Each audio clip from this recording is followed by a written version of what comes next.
Good afternoon, everyone. Welcome to this meeting of Babergh District Council Cabinet. I'm Councillor John Ward, leader of Babergh District Council, and I'll be chairing this meeting. May I remind you of some domestic arrangements.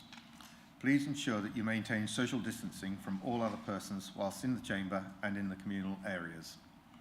Please ensure that you wear a face covering at all times unless you are sitting down or if you are exempt from doing so, and that you use the hand sanitizer and wipes provided. Please ensure that microphones are turned off when not in use. Please do not interrupt other speakers or hold separate conversations whilst others are speaking. If you are attending this meeting to speak and persistently interrupt the meeting, you may be asked to leave. Please ensure your mobile phones are on silent or switched off. Finally, we'll be using e-voting for this meeting on the modern.gov app, so please could members make sure they are logged in and ready to use the app. I would like to remind everyone present that this meeting will be broadcast live to the internet and will be capable of repeated viewing.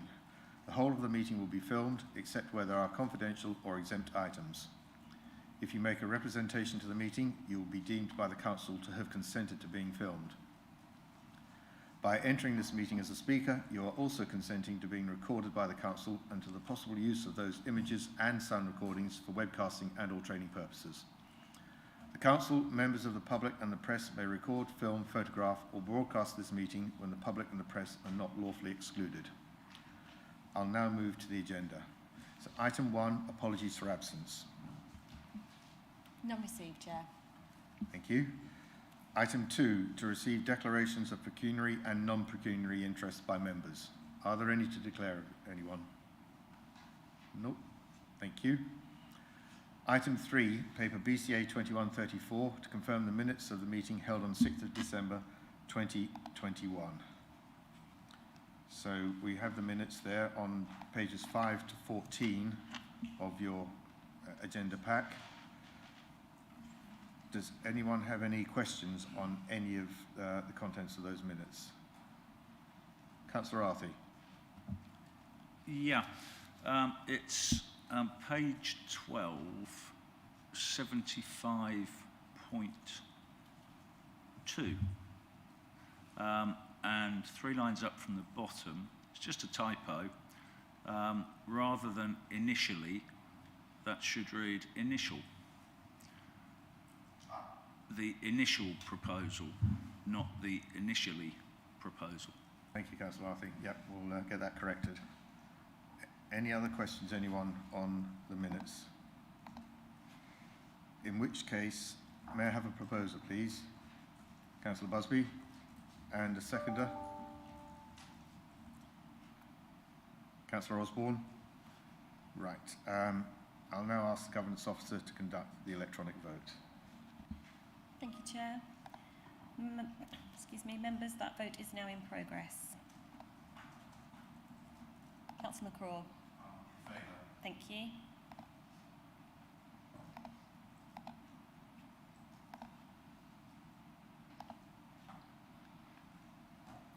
Councillor Osborne, are you logged in yet? Thank you.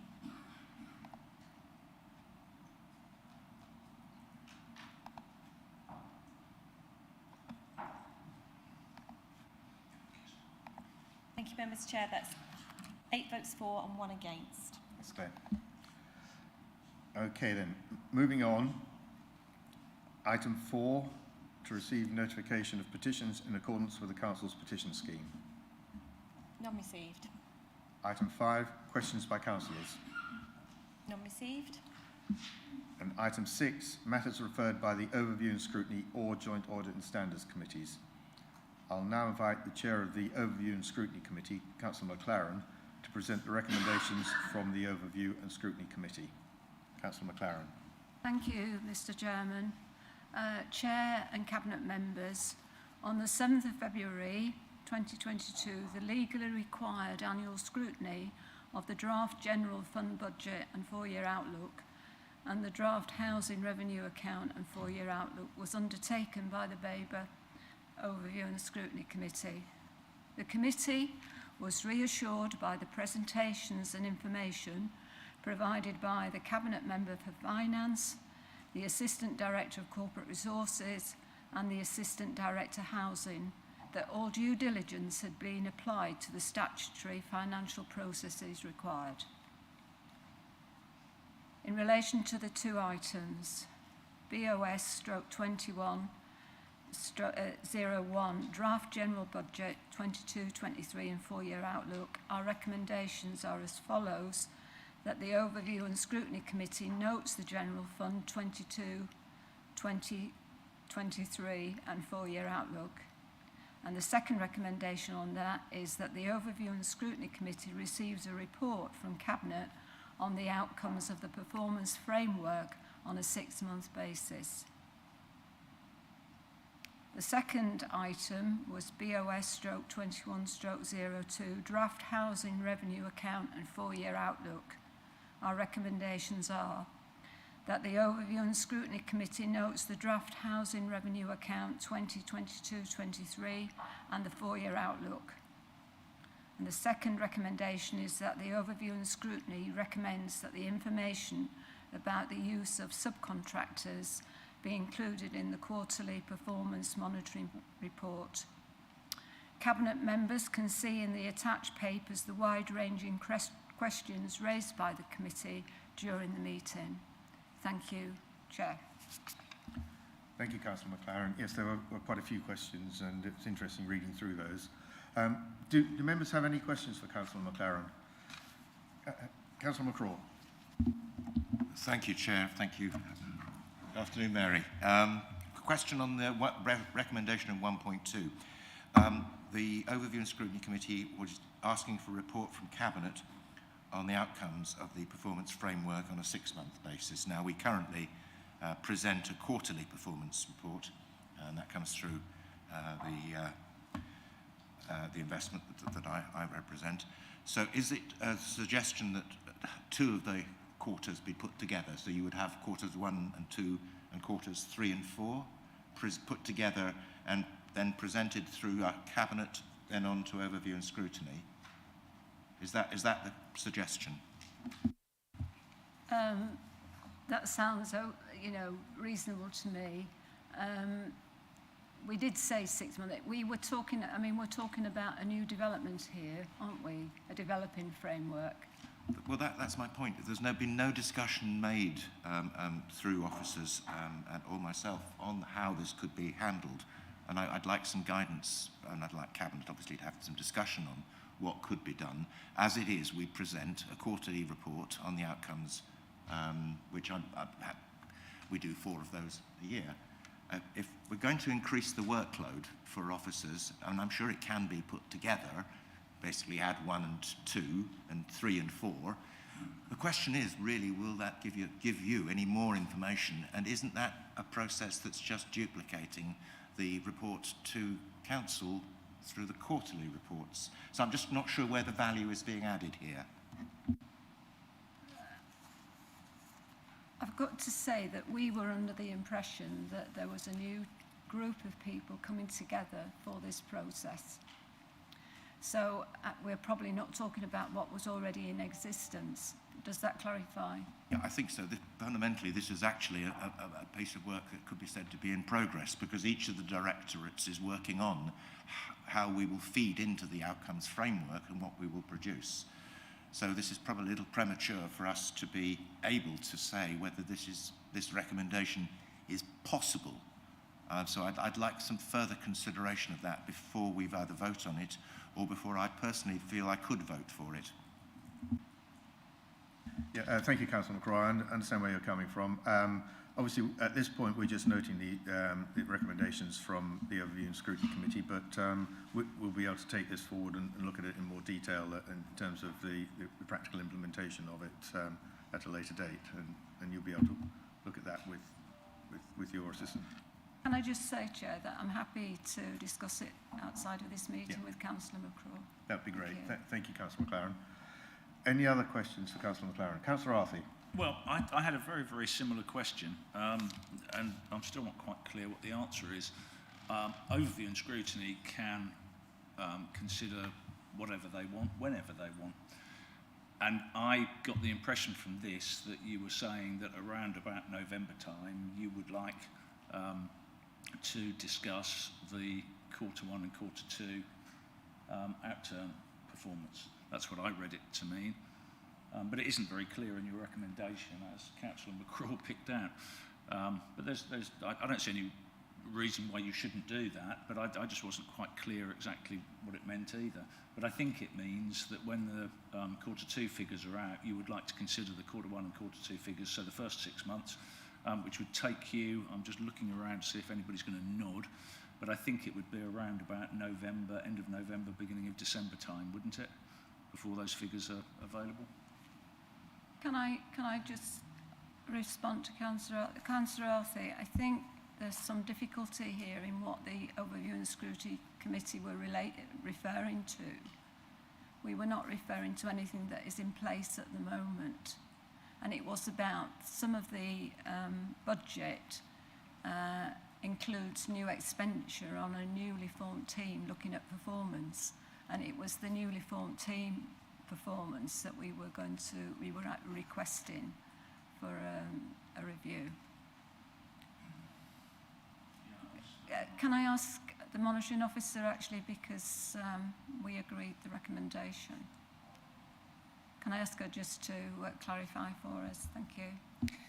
Thank you, Chair. Yes, I did attend the Overview and Scrutiny Committee meeting where this was discussed, and I think the essence of the recommendation was less about reporting on the performance outcomes that are considered by the Cabinet, but actually reporting on the effectiveness of the new monitoring framework. So it's about having a review of looking at whether the new performance or the outcome-led performance framework and the team that's been put in place to support that, whether that's delivering on its objectives, and less concerned with kind of reporting on the performance indicators that are included in those quarterly reports to Cabinet. Thank you, Chair. Thank you, Emily. Councillor McCraw, did you want to? Just to make an observation that since the Tier 4 outcomes in the outcomes framework are currently only now under development from each of the directorates, and since establishing what the framework is and then providing measurement of that, it's going to be at least 3 months to get this set up, another 6 months to collect the figures, and probably another 3 months to collate them and present them. So effectively, I think we may be a little premature here. I would say you could be talking a year from now before it would be possible to provide the ONS. And I'm also not certain that it would be Cabinet producing the said report, which is why I think some further discussion is required. Thank you, Councillor McCraw. Any other questions from anyone? In which case, thank you, Councillor McLaren, for your report. And we'll now move on to item 7, the forthcoming decisions list. You've all had a link to the latest version of that. Does anyone have any comments or questions around the forthcoming decisions list? We've got agenda items there for Council, Cabinet going through for the next couple of months or so now. There's quite a full schedule in there for March, and also we've got April and May. Does anyone have any questions? No? In which case, we will move on then. And I'll move on to item 8, which is paper BCA 2135, the General Fund Budget for 2022 to 23 and 4-year outlook. And I'll now invite the Cabinet Member for Finance to introduce the report. Councillor Barrett. Good afternoon, everyone. So we have the General Fund Budget for 22-23 and the 4-year outlook. This has been produced with a slightly different set of criteria this year. It is in the past, obviously the budget's been produced and it's been very cautious, which has resulted in a certain amount of inaccuracy when we get our outturn. So our position looks quite negative to start with, or very small, and then at the end, the outturn, we've had quite big variances. So the team have looked at this and drilled down on the numbers substantially to make sure that we get a more accurate picture of our expenditure. It's always difficult on the income side because we rely on the government and our settlement, which comes out around about the 16th of December. to be able to put the income side in. So we've held back again later this year to get a more accurate view of the income, which actually was favourable this year. We had a better position than we had anticipated in terms of, we thought we'd have a reduction in new homes bonus, but in fact it was kept relatively the same. So this has resulted in us having quite a good settlement this year. Bring forward the element of extra money we had for the COVID situation, which we haven't totally spent, so that's been brought forward as a positive balance of 705,000. An element of that will be spent dealing with COVID, which has left us in a situation where we were having a surplus of around 400,000 without any increase in our council tax. But the government allowed us to increase that council tax to £5. We decided that it would be sensible to have a certain amount of increase in our overall budget position, because we have got obviously inflationary costs coming forward, which seem to be higher. So we are recommending a 2% increase, which is a midpoint. That gives our Band D properties an increase of £3.50 per annum, which is 29 pence per month. So it's not a great deal per month. No, per month. It's only £3.50 a year. Just clarifying that with the leader there, if anyone couldn't hear that.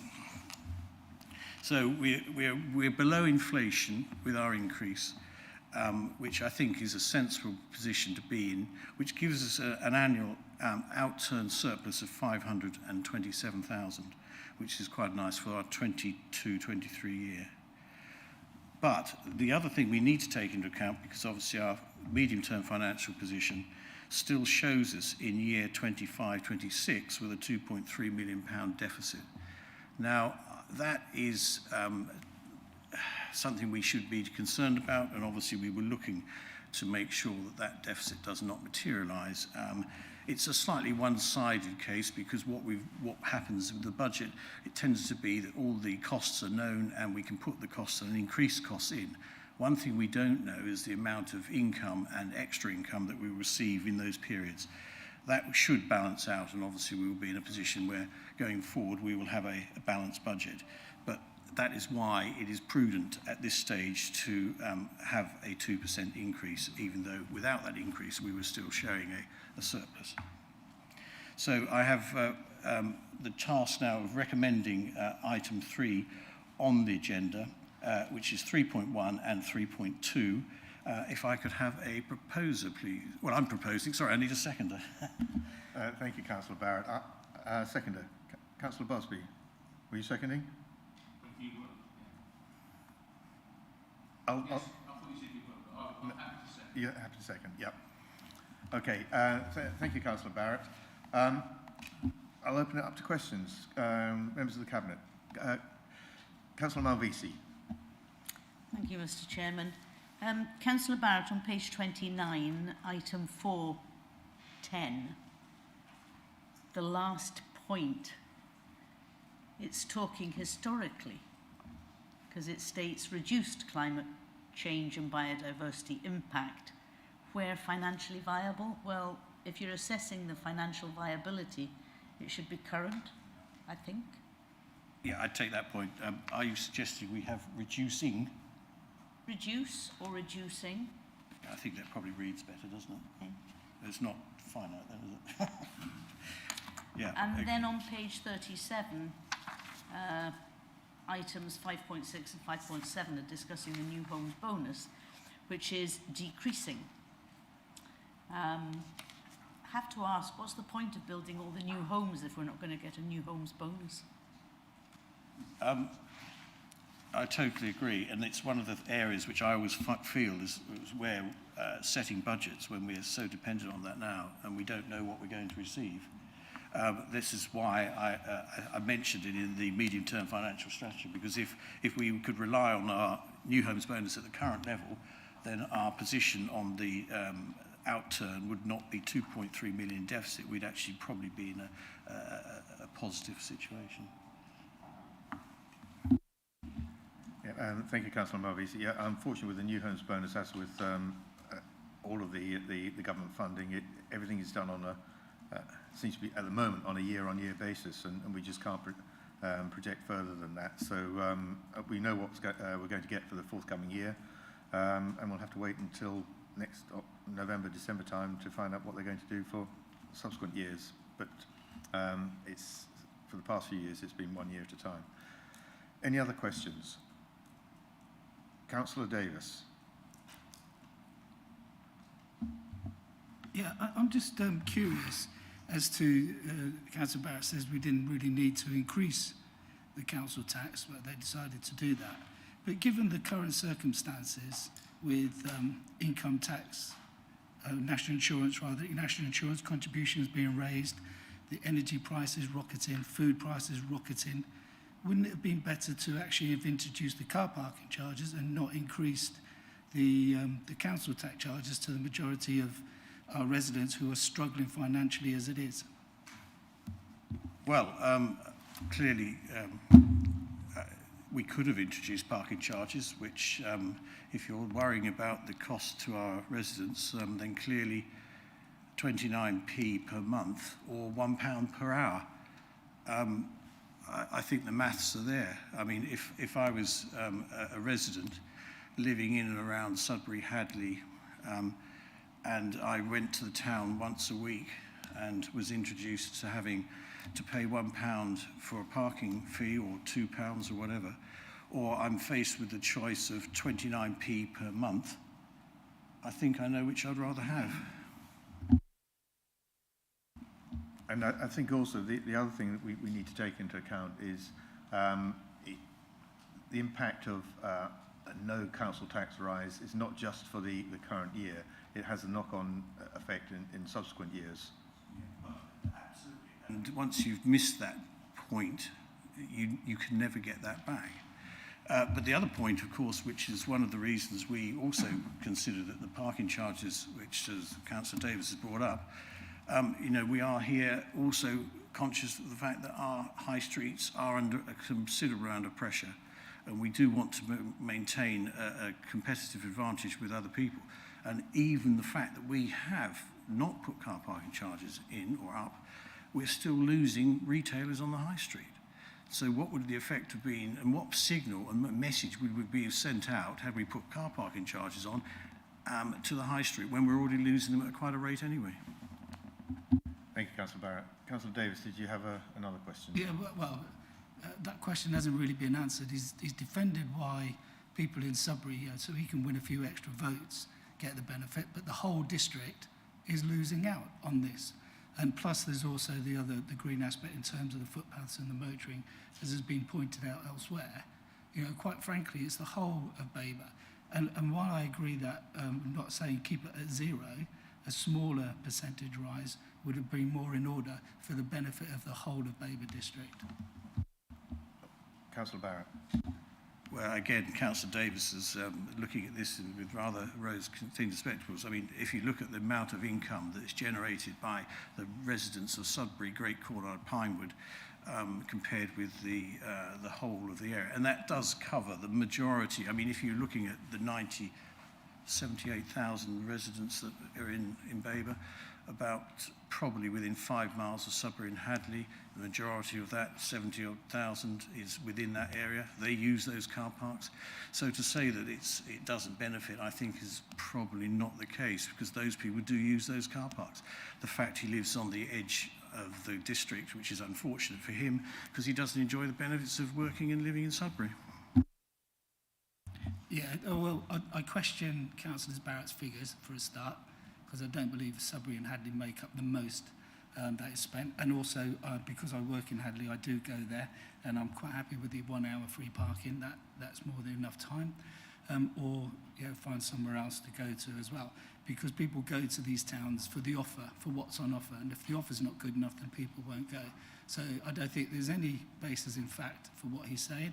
There's no evidence, as we've seen by the independent report, that free parking helps high street businesses.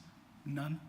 So I disagree. And as for living in Shotley, I couldn't be prouder. An absolutely fantastic place to live, and we benefit so much. And of course, we have car park at Pin Mill, which residents pay for, and they pay for it, and visitors pay for it because it's an attraction worth going to. So people will pay if it's worth their while. Yeah, thank you, Councillor. I don't think we really want to reopen the car parking debate. We know the arguments on both sides of that, and but yes, and I'm pleased that you're standing up for Shotley and also Chelmo and Pin Mill. They are lovely places. The Orwell Estuary there is one of the jewels in Babergh's crown, I think. The other thing, just before I go on to Councillor Holt, who's got a question, with regard to the council tax increase, the 2% that we're proposing is not the full £5 per annum. So we are mindful of the impact on our residents, but of course the Babergh element of council tax is only a tiny percentage of what residents pay. It's less than about 10%, I believe. The bulk of council tax, and indeed the bulk of the increases that people are unfortunately going to have to pay for the forthcoming year are due to county council and police precepts. So we're a very small part of that. Councillor Holt. Yeah, I'd just like to say that the 2% is something that I'm fairly happy with. I think it's a very wise decision to protect our baseline for the future. Just picking up on one thing, the high streets, I'd like to make a comment that both Hadley and Sudbury have been very resilient through COVID and have done exceptionally well with the independent shops we have there. And our vacancy rates are still very low compared to the national average. So I think it's a little bit harsh to knock them down like that. I think they've done very, very well and are quite resilient. And I'd like to applaud the way they have coped with themselves through the pandemic. Thank you, Councillor. Councillor McCraw. I'd just like to pick up on a point of comparison being made by Councillor Barrett there, comparing one figure with another. So are we?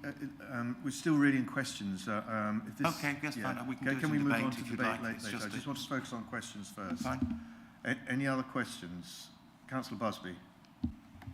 Thank you, Chair. Yes, I'd just like to say that, Catherine, it's your last presentation to the Cabinet, so thank you. Do you want me to reel off all 27 questions in a run, or would you like to take them one at a time?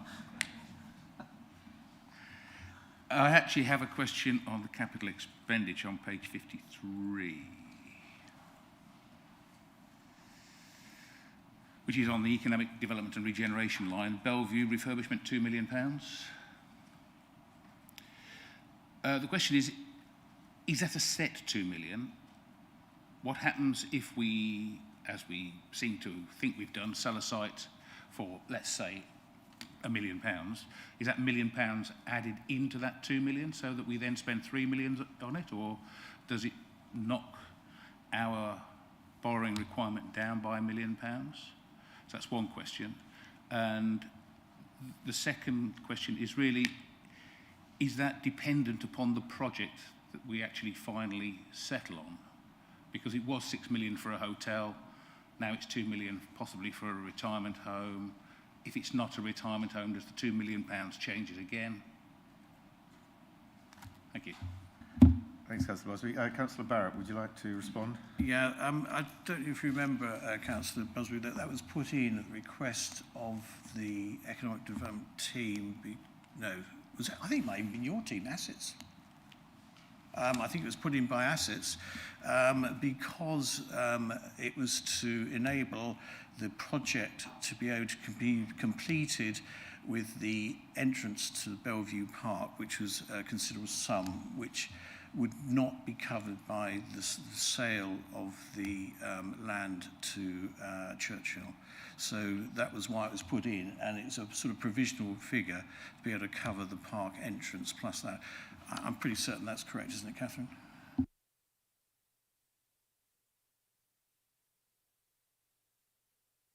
So it doesn't answer the question as to whether the the proceeds from the sale will reduce that as a borrowing requirement for us, or whether we're planning on borrowing the £2 million. I think I'm pretty certain the reason it was put in is because it was a figure that was deemed to be roughly in line with what we're likely to spend, plus the income from the sale of the land. So I think that's, which would effectively, I think it's I'm not sure if that's in the public domain, the sale price, but it was a combined figure that would have given the development cost. That's why the 2 million was put in as a provisional figure. So I don't think it will go down.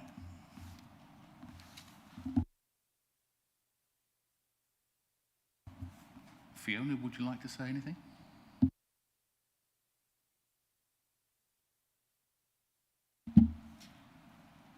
Yeah, obviously we haven't got the final costings yet for the Bellevue entrance.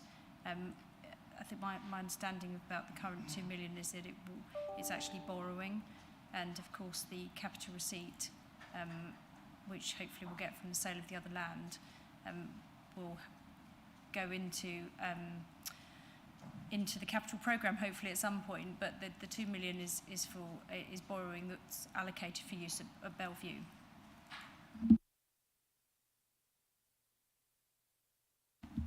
Thank you, Fiona.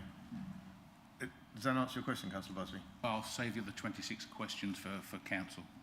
Okay, thank you. Are there any other questions from anyone? Councillor Malvisi. Councillor Barrett, page 53, and I've lost it myself, hang on a minute. You've got, planned maintenance enhancement of car parks. Is that £7,000 for next year?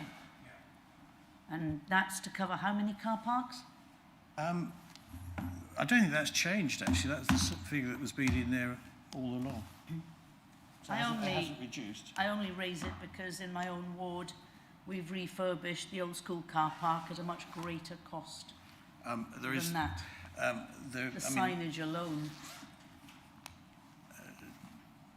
The planned maintenance hasn't changed. That's the figure, 7,000. But if you look further along, it goes to 45,000. So there's obviously potential.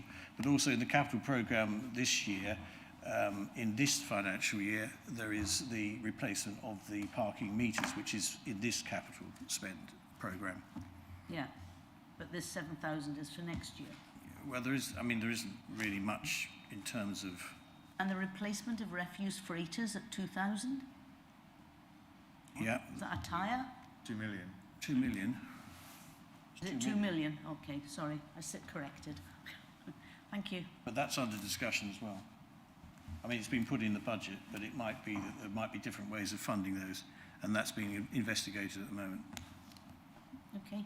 Rather than us spending all the money on capital, it could be that we go and look at leasing, but that's one of the options that's being considered at this stage. So it hasn't been finalised yet, but it's prudent to put the capital amount, which we've in the previous method of funding those always been that we've bought them. So that's what's been in the programme now. So you're thinking of moving it to a revenue expenditure rather than a capital expenditure? Well, effectively, it would be the same, because obviously when it goes in, once the money's been spent, then there's an element of the cost goes into the revenue budget as the borrowing for those. Thank you. Okay. Councillor Arthey. Yeah, it's not working. Is it working? Yeah, you're right. So it's kind of linked to some of the previous questions, actually. So I think it probably is a question rather than debate.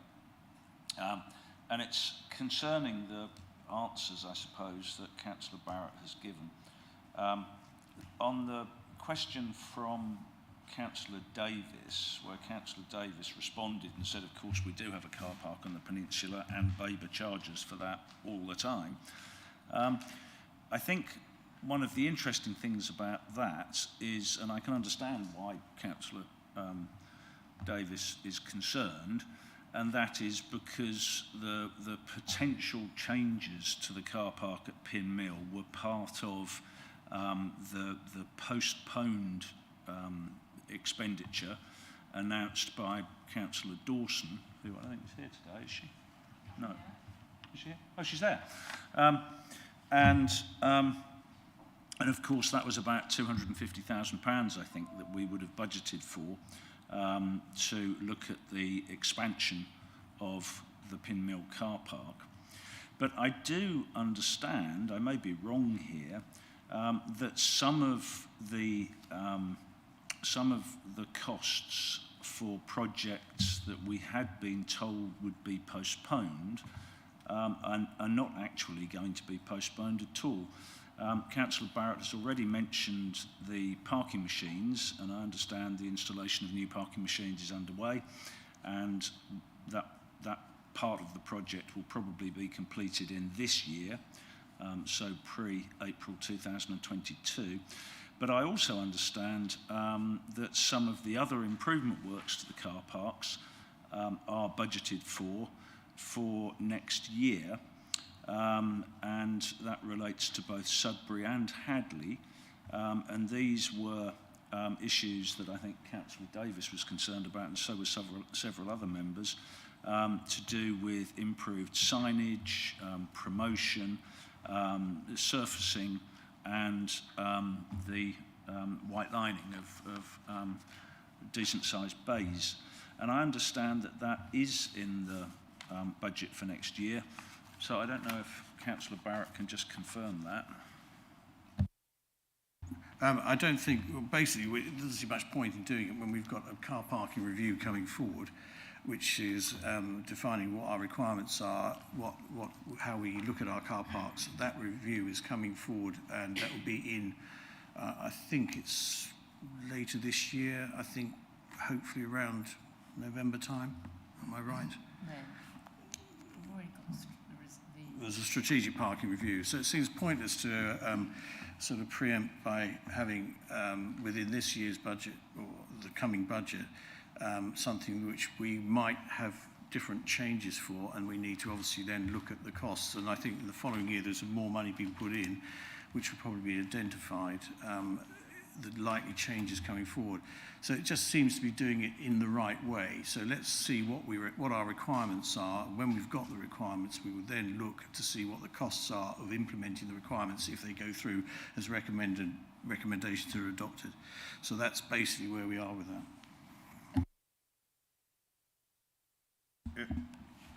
Right.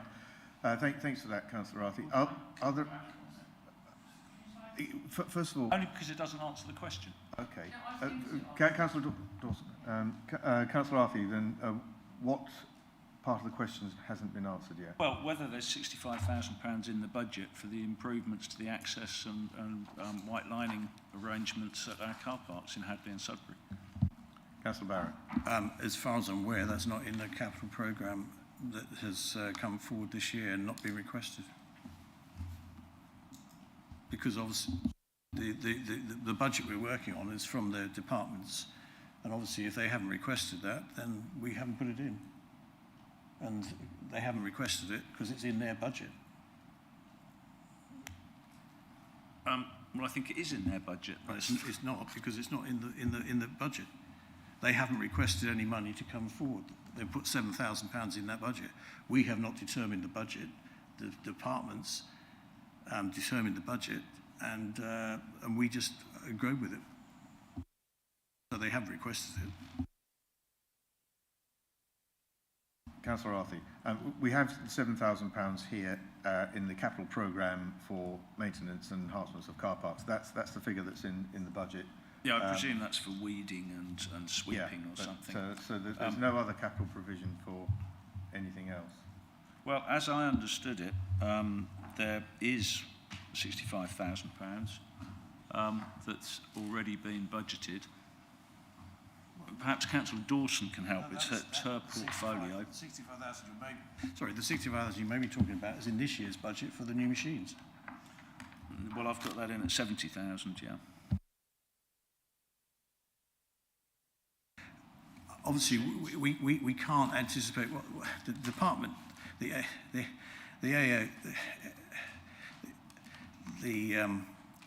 budget comes forward. We deal with the requests that are put in, so we can't do any more than that. Councillor Dawson, did you have any further information for this? Yes, I was just going to say that I think some might have been put in there, but when the strategic parking review is done, I think you'll find the findings for that. We've had some of the formal things have come back only last Friday, but maybe some of the things that are in the budget and some of the things that won't be actually happening next year. So I think you need to wait another couple of weeks, and we will be coming back to you with which might give you a better idea and understanding of where what is actually going to be spent. Because last year we had a lot of things in the budget for lighting and safety, and actually that came out as a low priority in this review. So do we really need it?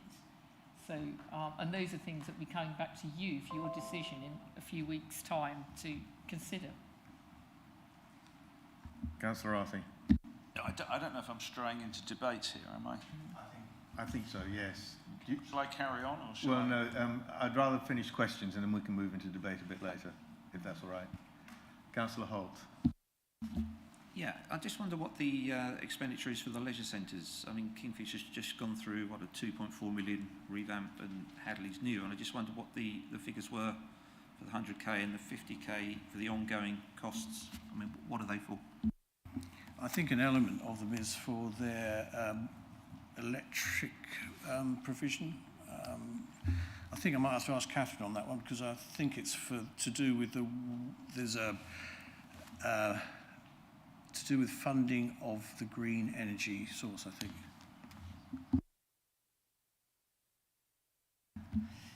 Thank you. I think these allocations are in the budget just for emergency repairs as they're needed.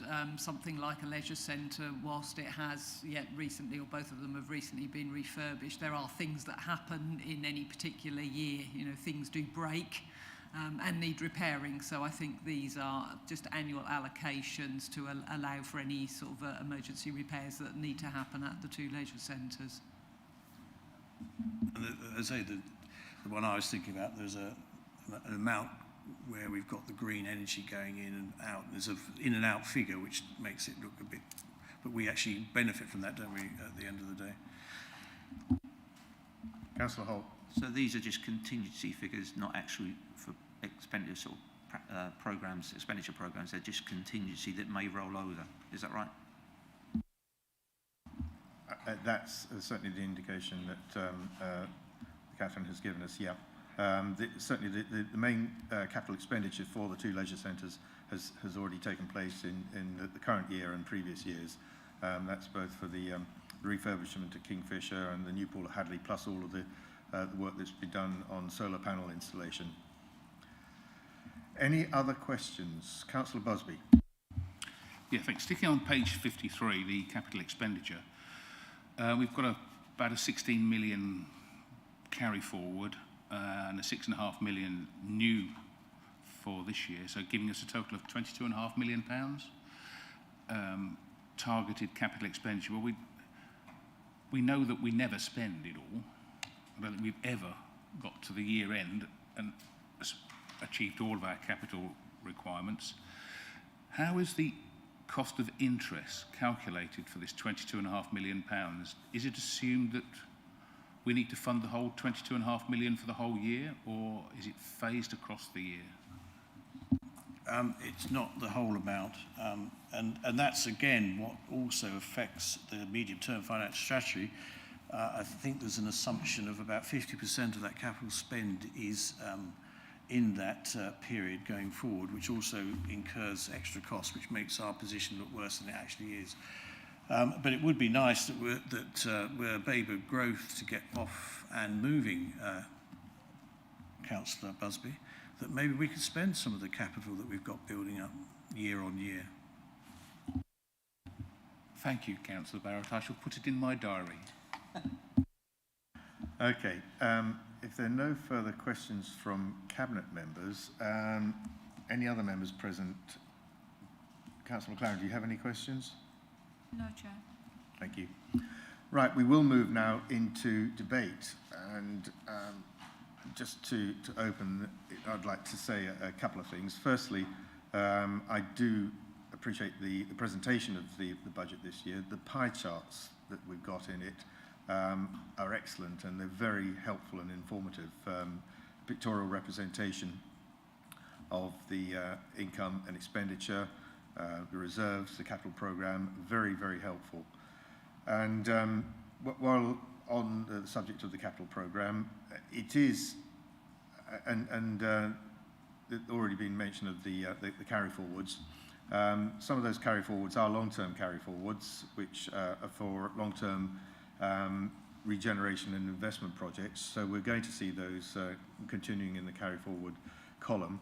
But we do have an ambitious capital programme, and I think all of us want to see some significant progress on some of these items in the forthcoming year. It would be very helpful, and I'm sure we will. So the capital programme is there. It reflects our ambitions and for the district, and I think it's what we have here is an excellent set of priorities and potential projects. Does anyone else wish to make any comment? Firstly, Councillor Barrett and then Councillor McCraw. One of the things I failed to mention in my opening remarks, we also did look at the general fund reserve, which we currently have about 12% of our budget, and that stands at 1.2 million. What we have done is remove 200,000 of that and put that into the general grant fund to help wellbeing and organisations be able to bid to get themselves back after COVID. Bearing in mind that fund there is our rainy day fund, and we've probably had the biggest storms we've had in the last 2 years, and we've not touched that fund.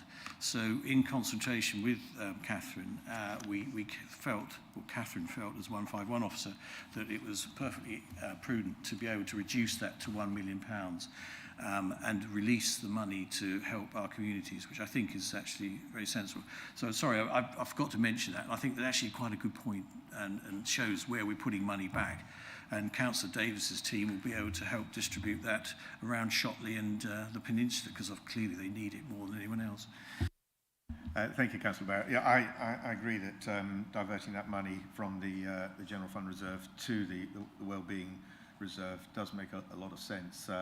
Wellbeing is increasingly an important aspect of what we provide, particularly in the recovery from COVID. And I'm sure Councillor Davis will, no doubt, find good uses for that 200,000 in his budget. So that's good news. Councillor McCraw. Thank you, Chair. I find I have to take issue with an assertion made by Councillor Barrett in answer to a question by Councillor Davis. He makes a comparison between a £29 a month charge and a £1 charge for car parking, as though the two were comparable. And the assertion was that £1 is more than 29p, so I know which I'd rather pay. Well, the two are not comparable. They are entirely different sorts of charges. We're apples and pears here. The car parking charges, if instituted, would only be paid by the actual users. That £1 or £2 is not comparable to any weekly or monthly or any other and regular payment. It's a payment for a service. Now, that's a principle that we use in our brown bin service, where people only pay, if they've got a garden, with brown bin waste to go into it. So, in effect, as the situation stands at the moment, everybody in the district who pays council tax, is already subsidising car parking for a minority, an arrangement that affects, okay, two large communities, I will admit, there's absolutely no truth in it, no question about that, but the point is, it is the majority supporting the minority. The implementation of these charges has been agreed. It's been through extensive study, and the question has only been, when will it be implemented? And fundamentally, what I see happening here is a political delaying action. It's nothing to do with the strategic parking review. That's a separate process, as was covered very carefully in scrutiny. The saving of instituting the car parking would allow either us to reduce the 29p a week, as suggested by Councillor Davis, a month, not a week. It might allow other service support, or it might improve our position on reserves, but with particular attention to the ongoing budget deficits that are forecast in the next 3 financial years. It gives us more flexibility, and frankly, it has been agreed, the implementation of this. So not to include it at all in the budget seems to me to be sort of like sliding it out of the way, so that in the hope that it will be forgotten. And I don't think we should be doing that as a matter of our financial responsibility. This is a decision we made, and we should be including it in the next budget. Thank you, Councillor McCraw. I don't wish to rerun the whole of the parking debate now, but you are right in as much that a cabinet decision was made last year, but it has been postponed. The fact that we don't yet have an implementation date means we can't include it in this year's budget. Now, what happens in next year's budget? That's for next year, for this time next year. But at the moment, as we do not have an implementation date, we won't be including any further increase in parking revenue in this year's budget. We've already said that the council tax, the proposed council tax 2%, it's less than the maximum that we are allowed, which is £5 per annum. But the issue is not, in terms of council tax, it's not just a matter of this year's numbers. We do need to ensure that we don't have a cumulative effect on subsequent years, and putting in a small council tax rise this year is going to protect us in those years to come. Councillor McCraw. Can I just follow up on that? Because in effect, we just signed off the minutes for the December meeting where we agreed that this would be delayed in implementation. We've agreed this so many times now, I'm beginning to lose count. But effectively, it would seem to me that we're suggesting that we haven't got a cabinet capable of making a decision, sticking to it, and implementing it. And because we aren't prepared to put it in our budget. We've got lots of things in this budget that might not necessarily happen because their provisions have been made for them. And we are arguing here that the implementation cannot be included in the budget because it might not happen. Well, lots of things might not happen. So I don't see that argument as holding up. Okay, thank you, Councillor. Councillor Arthey. Yeah, I've got a couple of things to say. I mean, earlier on you said that my questions were starting to verge into debate, and then you started debate without asking me. Firstly, on that, I'm not quite sure that your answer was 100% right. I don't think this Cabinet has made a formal decision to postpone these capital works. I think that there was a decision made by the Cabinet member responsible in association with the officer responsible. So I don't think it's actually this Cabinet's decision. I think this Cabinet's decision goes back to February of last year. But that's actually irrelevant to what we're talking about today. So what I was going to mention earlier on about what I understood was going to be postponed and what wasn't, as far as I understood it, the investigation into the enlargement of the car parks in Sudbury was part of the review. The support for the highway schemes to enhance parking facilities, including the reconfiguration of the access to Great Eastern Road car park in Sudbury and the Station Road car park, and the possible link to Cornard Road. I understood that they were all being delayed as a part of the review, which I have to say I don't have any problem with that. In fact, I'm not complaining about what I think is happening at all, because I think what's happening is that we are going to continue work on our car parks, irrespective of the charging review, which is what I wanted in the first place. I didn't want to throw out the car park improvements just because we were delaying the implementation of the review. So, as I understand it, there is some work that will carry on in the coming year, and I've mentioned earlier on what that is. Whether, I mean, I understood that was out of capital, but you will notice in our budget papers, and my screen has just gone, but we do actually have, of course, the cost of car parking in there. So earlier on, when Councillor Barrett was talking about £7,000 or something towards maintenance or something. No, I didn't say anything. Oh, okay. You told me it's £7,000. No, I didn't. I didn't say anything, but in the capital programme, there's allocation of £7,000. I didn't say what it's for. So if we actually have a look at our revenue budget, we can see in there that there's a net cost of about £150,000, which is £400,000 cost of the provision of our car parks, less £150,000.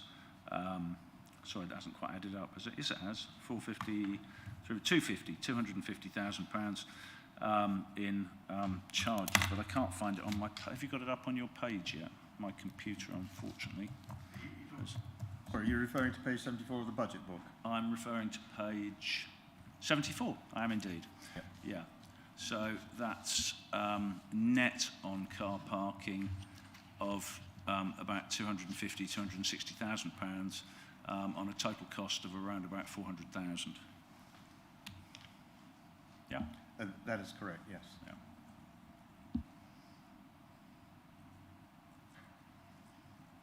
If this is important, I'll do a bit of additional work before council if you want me to clarify these points, but I think they're right.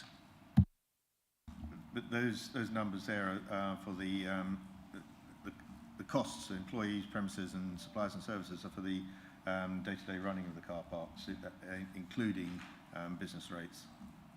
Yeah, absolutely. I just didn't want them to get confused with what we were talking about earlier on, which was the capital programme. Correct. Okay. I think we're all clear. Maybe it's just Councillor Arthur that was confused. The only other comment I just wanted to make on some of the things you mentioned, Councillor Arthur, the reconfiguring of that Station Road car park junction around Waitrose, the work on Cornard Road crossings there, that's all part of the programme of highways changes that we want to implement to support the buses, active travel policies and that sort of thing. So they were part of our original Levelling Up Fund bid to finance those. That's not part of any car parking work. Anyway, if anyone else has any comments, I'd rather hope it's on other aspects of the budget other than car parks. Councillor Davis. Yeah, I can understand why you want to avoid us talking about it, but it is an important aspect. You know, it does affect the whole district, as has been pointed out, and not just a few in to win a few votes in Sudbury and Hadley. And also on top of that, you mentioned, and quite rightly, that Babergh's percentage of the council tax is among the smallest. Obviously, the town and parishes have a smaller amount, or percentage-wise they might be higher. But if you're looking at the whole thing, and we have to remember it's a Conservative-controlled Suffolk County Council, a Conservative Police and Crime Commissioner, and this is pretty much a Conservative policy here. You know, our residents were going to be paying more than £1,800 for their council tax, on top of, as I mentioned, an increase in national insurance, a decrease in universal credit, increased energy prices, increased food costs, and just a general rise in living. So I still think, we didn't need to increase it by 2%, and therefore, I think it's wrong. I think we're penalising the whole of Babergh, when we could have increased, for example, could have introduced the car parking charges when this cabinet agreed to do so, for example. And also, I agree with Councillor Arthur, it's not particularly clear. It's not a great report. Thank you, Councillor Davis. Councillor Malvisi. Thank you, Mr. Chairman. I fully endorse Councillor Davis and Councillor McGraw. At the end of the day, parking charges is a choice. You choose to pay, but you can also choose to use it for just an hour and you get the hour free. But your council tax, you go to jail if you don't pay it. I don't think that quite applies to parking. Thank you. Okay. We've got this budget in front of us here with the recommendation for the 2%. As I said, the parking charge decision has been postponed. It has not been cancelled, and we will no doubt come back and revisit it and discuss it again at a later date. And should the decision, or should we then come up with an implementation date, we will then be able to include the additional income either in next year's budget, or it would, if that decision is made sooner, it would form part of an outturn on this budget. But at the moment, we would not be putting any provision in this budget because there has been no decision on a start date for that. So I think there's not a lot more that we can say about it at this stage. So moving on, Councillor Osborne.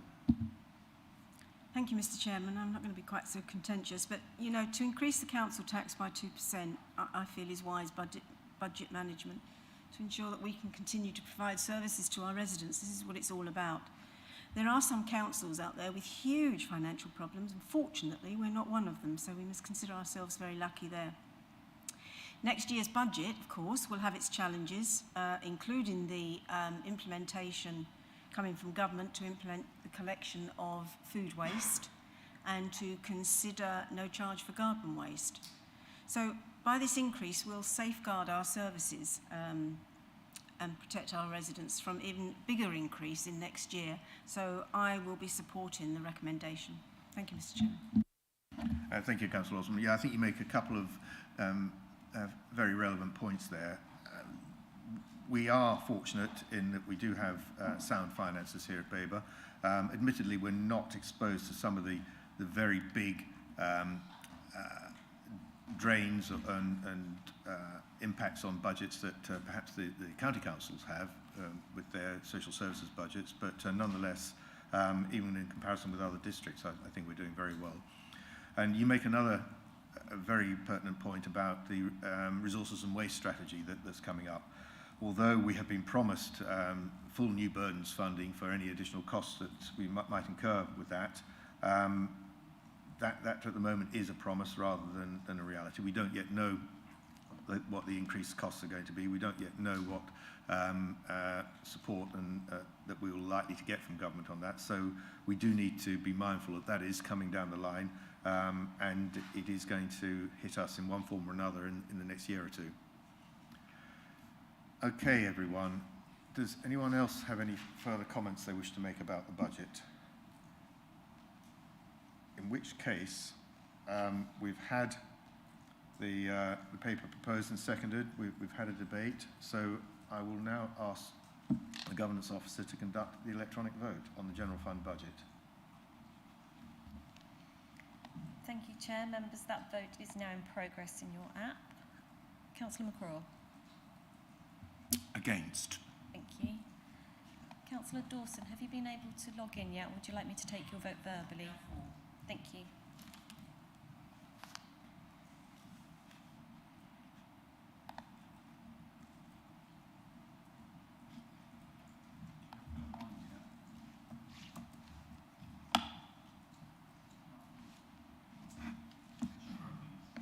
Okay.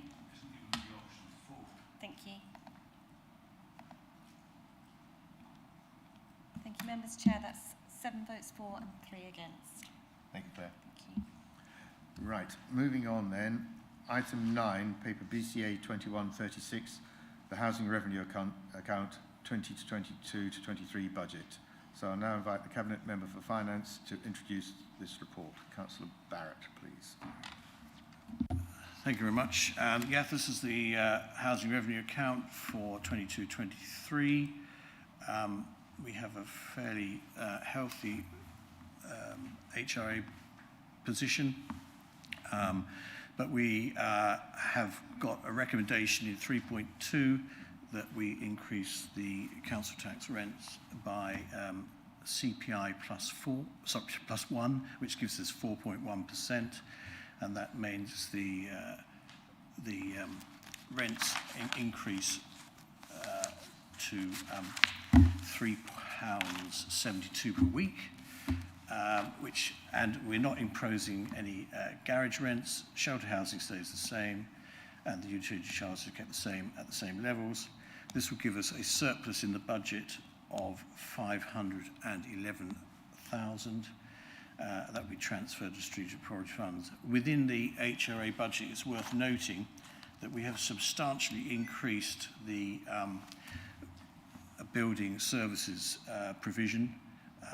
That we've had a problem with that in the past, and if you recall, in the Q2 outturn report, we were showing a £499 or £500,000 deficit in that quarter, partly due to, I think there's not enough provision put in the budget, but also the cost of implementing the extra work that we've had as catching up from the previous year. So effectively, within the budget, there is, if you took the deficit and the extra increase, is almost £1 million going in there on top, which gives us the, hopefully, sufficient. So when we come to the budget outturns, we'll be more accurate, and that will reflect where we actually are. So I'd like to propose that we vote on block on item 3, rather than each listing. Can I have a seconder, please? Thank you. Councillor Osborne, your second. Thank you. Okay, Cabinet members, does anyone have any questions? Councillor Arthey, then Councillor Davis. Yeah, just a simple one, really. Where do I find the assessment that we're doing on our garage sites? We've had quite a lot of chat about what we're going to do with these garage sites. I think there are 3 options that have been spoken about. Where do I find that in the budget, the costs of that work? Councillor Barrett, do you have an answer for that? I didn't know it was in the budget as a separate item, actually. I think surely that's down to the Gavin's team, whether they have identified anything. I think is that a budget matter? Councillor Osborne wants to come in on this. Yeah, it's not identified as a separate item in the budget. There is a piece of work going on and continues, and I'm hoping that a report will be coming forward very shortly, but it's not actually been, not to my knowledge, has been identified as a separate item. It's being covered by existing resources. Thank you, Councillor Osborne. Councillor Davis. Yeah, mine's quite simple, really. Given the increase that we're proposing in terms of the council tax, the increase in national insurance contributions, the sky-high food prices, energy costs, where are we expecting our tenants to get this money from, this extra £170 odd a year? Where are they going to find it? Yeah, Councillor Barrett, would you like to... I think you have to take it in context that the average weekly rental throughout this area is £97 a week for a council house. I think that's considerably good value than the open market value. And actually, over the last 5 years, 4 of those years, there was a reduction in the rental for the tenants, and that has now come back because obviously there was a 1% reduction that we had in each year. Of the number of tenants, so we have 3,437 houses, 1,682 or 49% of those are already on housing benefit. So that would be covered by the increase. And of that 49%, we cannot identify the people that are on universal credit that would also be entitled to, I'm pretty certain that Andrew, if you could help on that, they would get a universal credit. Would they get an increase in the universal credit if their council house went up? If the rent went up?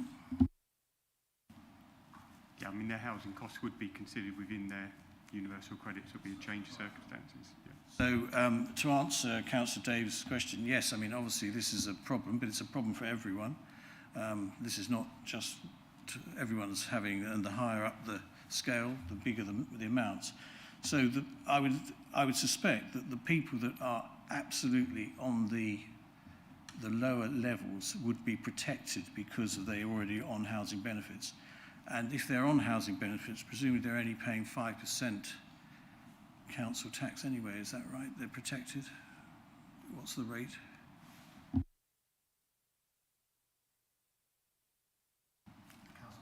Yes, so housing benefit, obviously pensioners can get up to 100% support, working age up to 95% depending on circumstances. So I hope that answers Councillor Davis's question. I mean, obviously, we are having to take a responsible fiscal position in where our housing stock. We want to maintain our houses in a good condition. We cannot do that if we're not realistic. And I think to say that our rents are very, very competitive and extremely good value for money. And I think also we need to recognise that the rise that we're proposing of 4.1% was based on CPI as it was a few months ago when it was only 3.1%. CPI is now significantly higher. Yeah, I mean, that was based, the CPI is based on 3.1, which is based on the September figure. Yes. If it was based now, it would be 5.1 or something, and it could be even, I think it actually went up to 7. It's 5.4 at the moment, Yeah. and predicted to rise to about 7, yeah. The other thing I think we do need to take into account is that the government's now proposing a council tax rebate of £150 per annum on those in bands A to D, so a significant number of our residents, if they're not on housing benefit element of universal credit, will be getting that full £150 reduction in their council tax. Any other, Councillor Davis, another question? Yeah, sorry, there's a lot of waffle, but not a real direct answer there, because it's not just those at the very low end of the scale that are going to find this a real struggle, but there's lots of people, working people out there, who are on not even average income that are going to really, really struggle. Once again, Babergh as a council are hitting them, and I believe the housing team do a great job, and they obviously need the money to be able to do that. But I think we've got enough money within Babergh not to have to charge as high a rate as we are doing on this, as well as the council tax. But as I did point out, those people that you're referring to will be benefiting from the council tax rebate. Yeah. But I take the point that you're making. Are there any other questions at this stage? Councillor Busby. Sorry, I seem to be obsessed with interest payments. In the chart on page 88, I think I know the answer, but the interest payable is staying exactly the same between the 2 years. Is that because it's all fixed up on a 50-year long-term, what's it? Yeah, that's the amount of money that we borrowed from the Public Works Loan Board, I think it was, when we had to buy, do you remember we had to pay £80 million to transfer it to us, which was part of that. So that is a fixed term loan, and that is, well, it's just fixed for the whole term. Good, thank you. Councillor Arthey. Yeah, I just wondered if somebody could point me to where this garage work is. I mean, it's obviously, as Councillor, I think it was Councillor Barrett said, there's no particular line for it. And Councillor Osborne said that it's in here somewhere, but it isn't identified separately. So I just wondered if somebody could point me to which one of these lines it's in.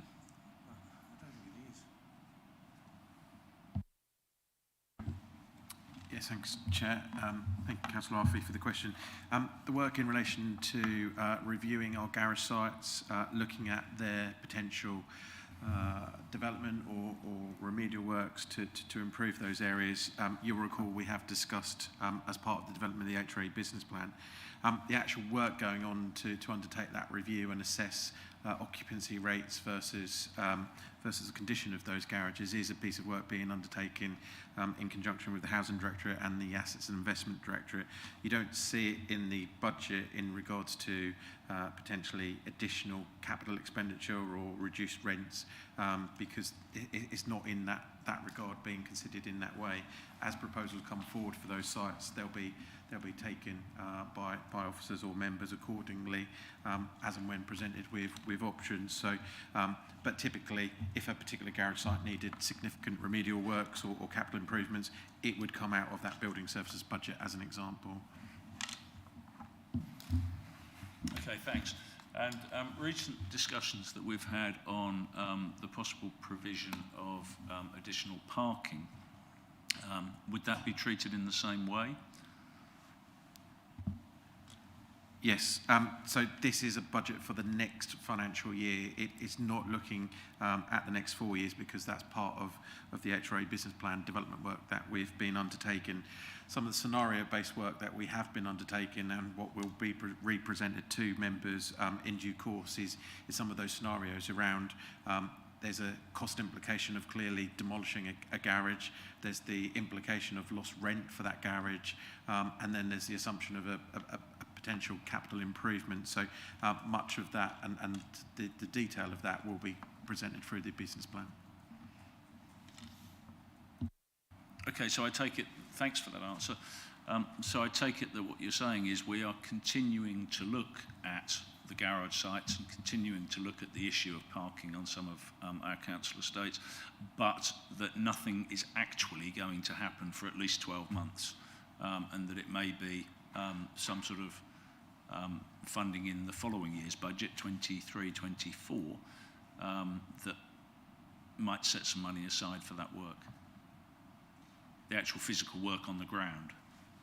Possibly. I mean, possibly if there is a particular site which is identified now or going forward and occupancy rates are very, very low, and there's a significant cost in terms of remediating that site, and we know that there's housing need in that area, and there is additional or there's sufficient funds within the capital programme, then much of that work can begin now in earnest and is already being undertaken.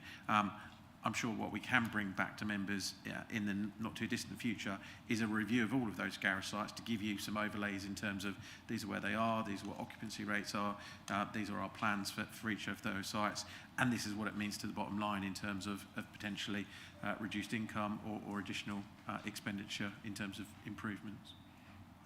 Okay, can I come back on that?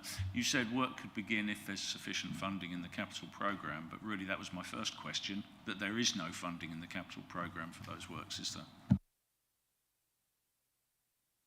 I think it would come out of the general HRA fund. If they're identified, they'll just become forward. There's plenty of money in the HRA to divert it to a programme if we decided that a set of garages were no longer required for garages and they could be redeveloped for housing, then that comes out of the general capital programme for redevelopment. So it's within the budget anyway. Right, but would be subject to a separate paper to us for approval? Not necessarily, because the Cornard ones that you saw came through, went through to planning without anything coming to cabinet.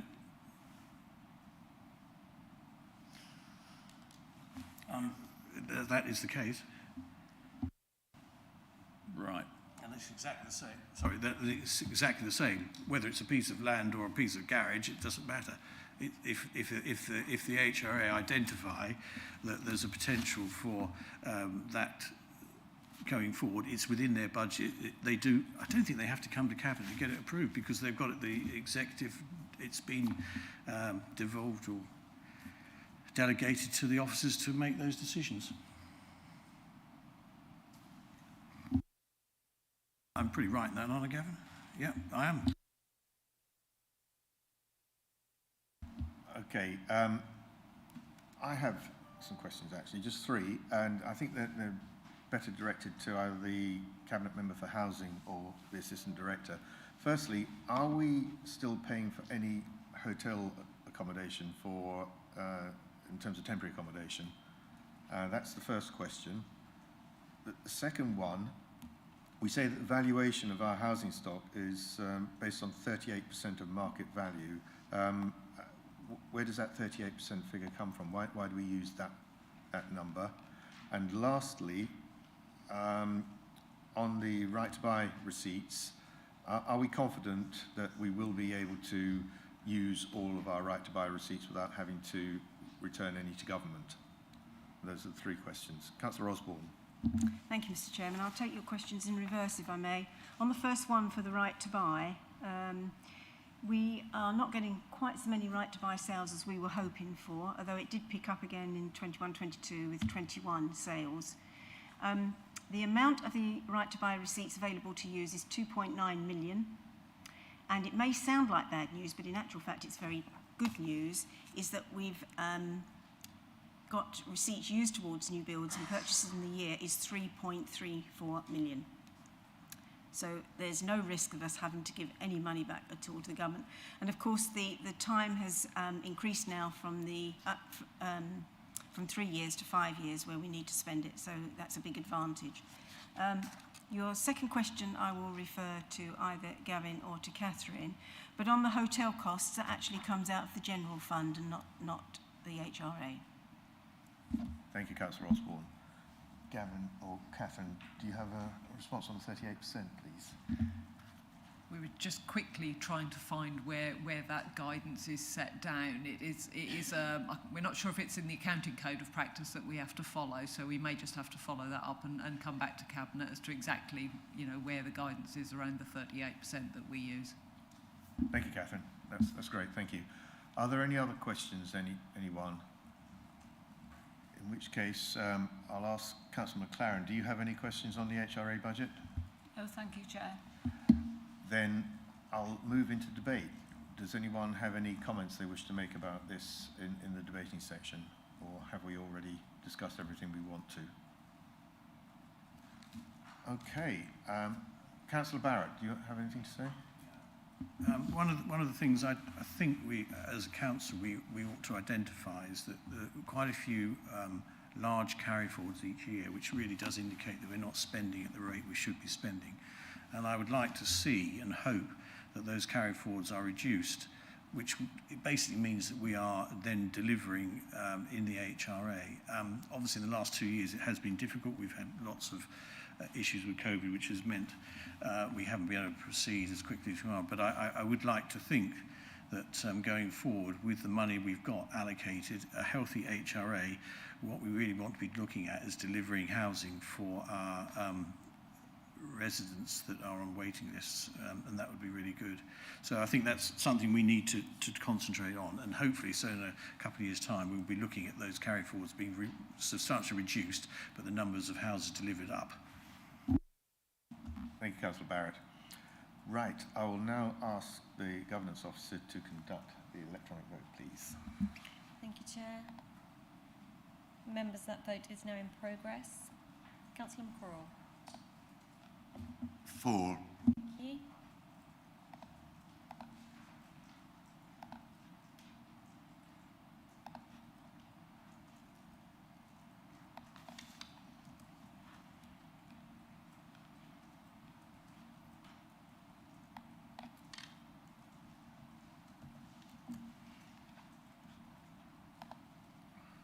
Councillor Arfi, are you?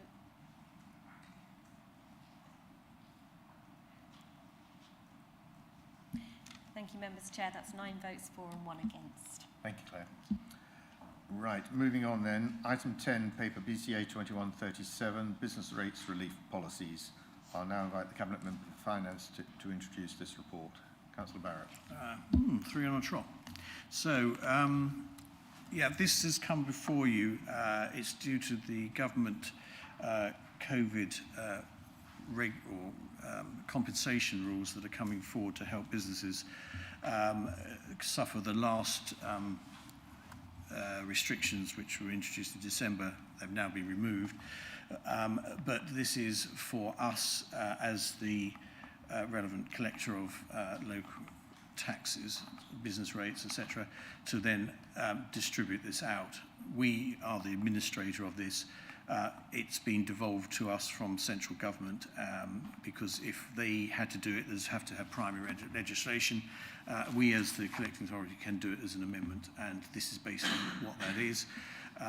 So we are asked to vote, and you have the recommendations in front of you, recommendations 3, 3.1, 3.2, 3.3 and 3.4.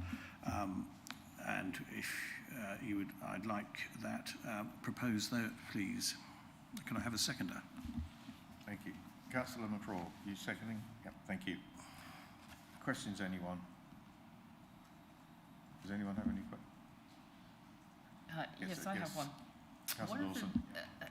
Are we able to cap this in that if some of these leisure hospitality are given funding and then within a short period of time they no longer exist, and I'm thinking along the lines here in particular of, say, like bed and breakfast, where they were given quite large sums, are we able to cap this or somehow so that we don't get any sort of, or is there any due diligence on this? I'm not quite sure how it works from that aspect.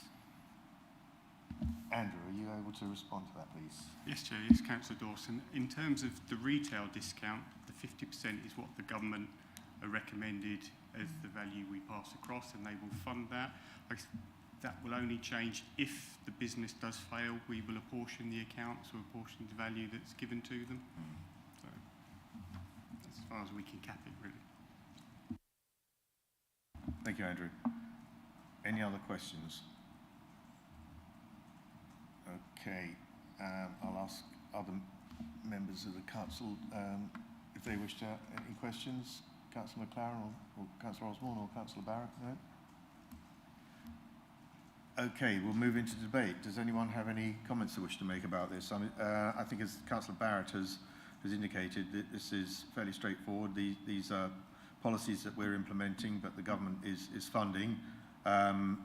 The details are quite clear in the paper that we have here, it's all part of the ongoing support, excellent support that is being provided to our businesses. So I think from my point of view, it's a paper that we definitely want to approve. Does anyone wish to make any other comments? Councillor Holt. Yeah, I'd just like to say from the information I've been given, this isn't the easiest of things to implement, and I think it's taken a lot of work from Andrew's team to come up with some sort of options to be presented to us. So I'd just be mindful for members to just be patient, and it's not as straightforward as it may seem. That's all I'm trying to say. Thank you, Councillor. Councillor Barrett. As we're getting to the end, I'd just like to, as we're end of my sort of 3 papers, and also the end of Catherine's budget proposals for when she's actually presenting, just like to say thank you for her and her team, Rebecca, Melissa and Catherine, helping me in my first budget putting forward, being very helpful and being very informative, and I hope we've produced a good budget together for everyone. So thank you for that. Thank you, Councillor Barrett, and not just a good budget for your first, but also a good one for Catherine's last. And we do want to thank you very much for all of the work that you've done for us and steering us through our finances over the years. Thank you. Councillor McCraw. Thanks, Chair. I'd just like to draw members' attention to a couple of things. I mean, the leisure, hospitality and retail areas in the last 2 years have had a nightmare. I know there have been so many grants flying around. It's been very difficult for those businesses to keep track of which applications are available. Some have been awarded automatically. Some have to be reapplied for. Due diligence on these is done in every occasion. I know because I've dealt with a number of cases in my own ward. I'd just like to draw attention for members that we've been allocated 1.7 million at the end of the period. At the end of the year, there'll be a reconciliation process. Any unspent funding will be returned to government. So I'd just like to draw people's attention to the fact that we don't really want there to be any unspent funding. That's all. Thank you, Councillor McCraw. Fair point. Okay, then, I will now ask the Governance Officer to conduct the electronic vote, please. Thank you, Chair. Members, that vote is now in progress. Councillor McCraw. Thank you.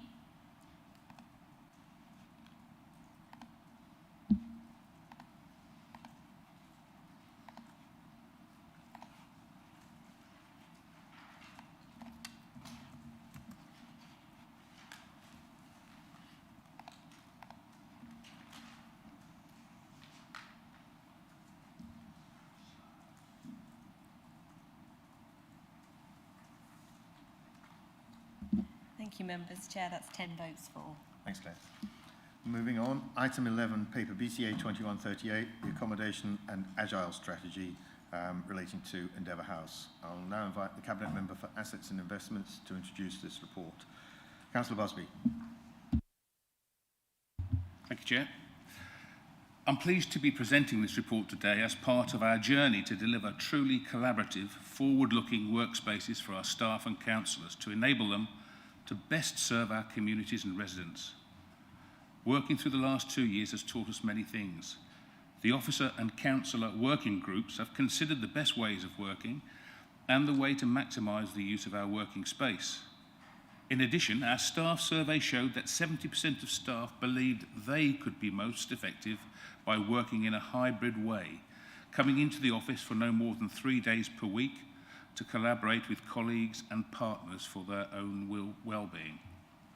By considering this alongside our occupational survey prior to the pandemic, we can reduce our overall floor space within Endeavour House and use these savings to deliver truly collaborative and inspiring workspace for our organisations, whilst also delivering a net saving of approximately £300,000 per council and reducing our impact on the environment by reducing travel.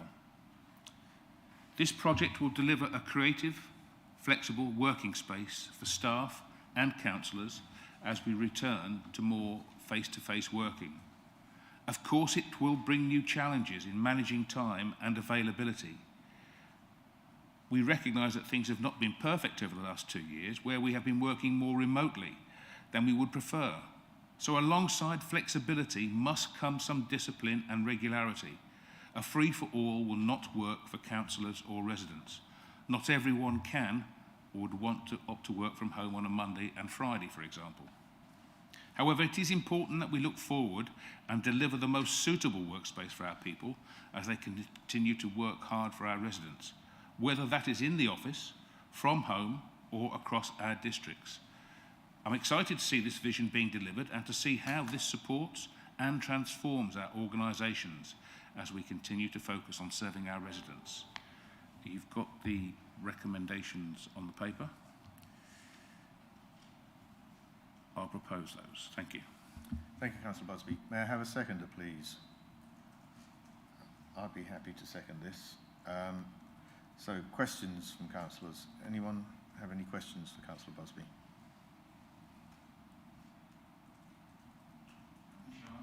No? Councillor Barrett. When I read the report, I mean, it's obviously very detailed.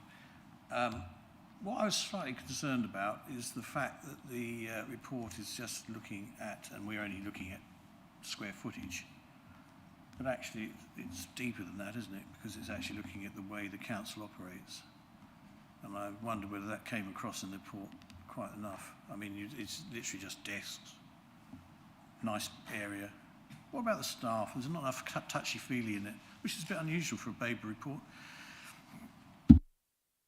So I think if you look at the actual proposed layout and the types of furniture that we're looking forward to bringing in, it actually does resolve that issue.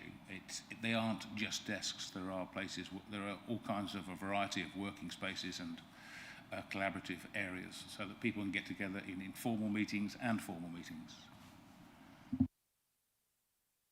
Councillor Holt.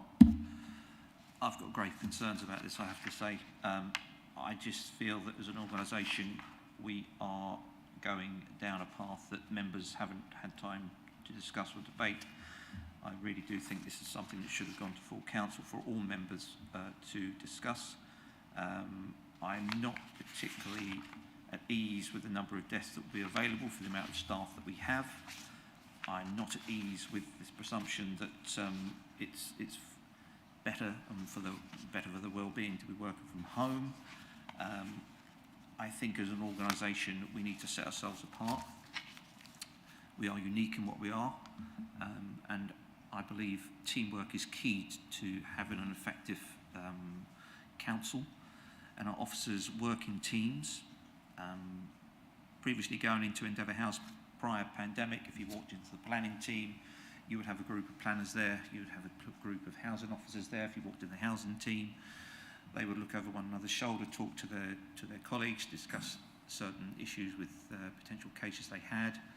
Planners would do the same, and I just feel that we are going away from that emphasis of team working together, and I just can't agree with this as it's written here. I think we're reducing our desk space by far too much. I think there is a presumption these days after the pandemic that you will work from home. I think there is a presumption that people have the ability to work from home, and I think there's not enough evidence yet to say that the well-being of people who do end up working from home is in the long term beneficial to them. The isolation that people suffer from working at home. We're assuming that people's circumstances allow them to do so in some comfort. Not everyone will have a room where they can go to set up a desk and set up an office. If you're working from a bedroom or a dining room or a lounge where you've got children, I don't think there's enough evidence or enough studies done yet to prove one way or another the benefits or if there are benefits from working at home. So I just think we're running ahead with this. We've got a target date which is set in our lease as a break clause.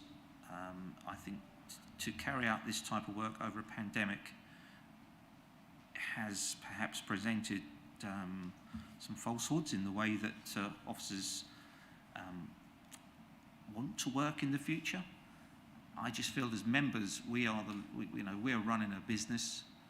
We are all directors of this business, all members, and we need a collaborative say amongst ourselves how we think this organisation needs to work.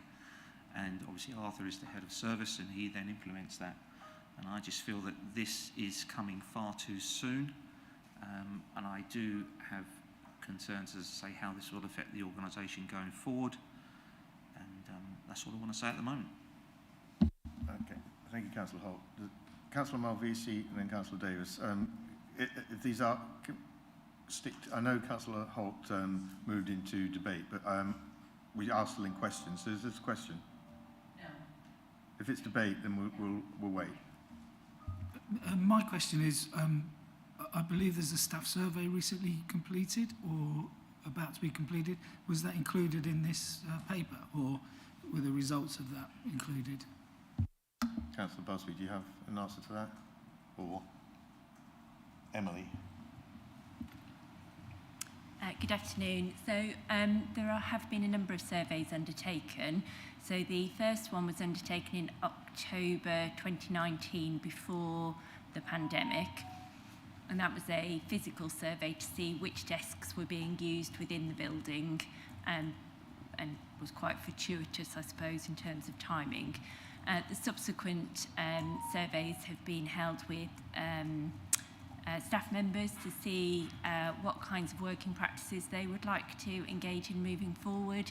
So we had a response rate of over 200 people, with I think over 70% of people saying that they would like to either come into the office on an ad hoc basis or for 1, 2 or 3 days a week.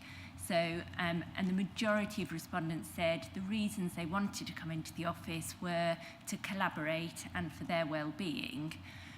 We've taken all of that survey data into account in terms of designing the floor plate and the thinking behind this programme, so that we've tried to design a floor plate that will help to facilitate true collaboration rather than just sitting next to each other. Teams will be able to book banks of desks and workspaces together so that they can work in a truly collaborative way.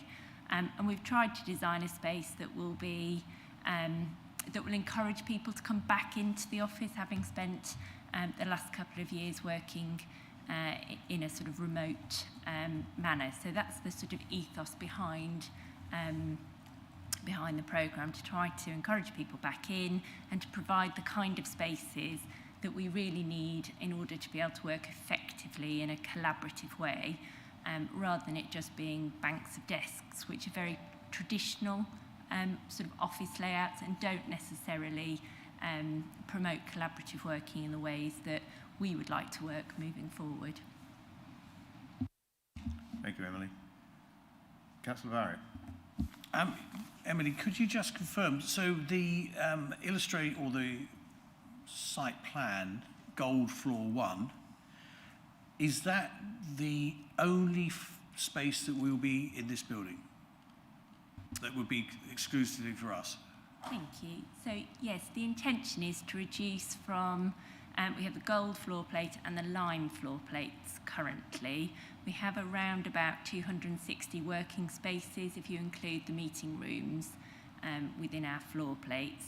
We're looking to reduce that capacity to around about 60%, which aligns with the occupational survey that we undertook in 2019, which showed that pre-pandemic we were using around about 60% of our spaces. So yes, the intention is for us to just have a lease of the gold floor plate on the first floor. Obviously, part of the benefits of this building are that we do also have access to other areas within the building, like this room, etc. The other meeting rooms, the Suffolk sitting room, and the breakout spaces around the building. So we'll continue to work in that kind of collaborative way across the building as well as just within our suite. I mean, what I find amazing is that we, 4 years ago, we were occupying 2 large buildings, one in Hadley and one in Needham Market, and we're now into this. How does this work? I mean, this is sort of like Harry Potter-esque, isn't it? Or is this the TARDIS? Because, I mean, Doctor Who, isn't it? You're going in and it's like a lot bigger than when you walk through the thing, because, you look at the square footage that we're leaving behind in there, it just makes me wonder, are we being a bit too careful about what we're doing here? Because it just seems a large reduction, an extremely large reduction in floor plate. My response to that, Councillor, would be that those 2 buildings we did have were under-occupied significantly, and there was a lot of vacant space there.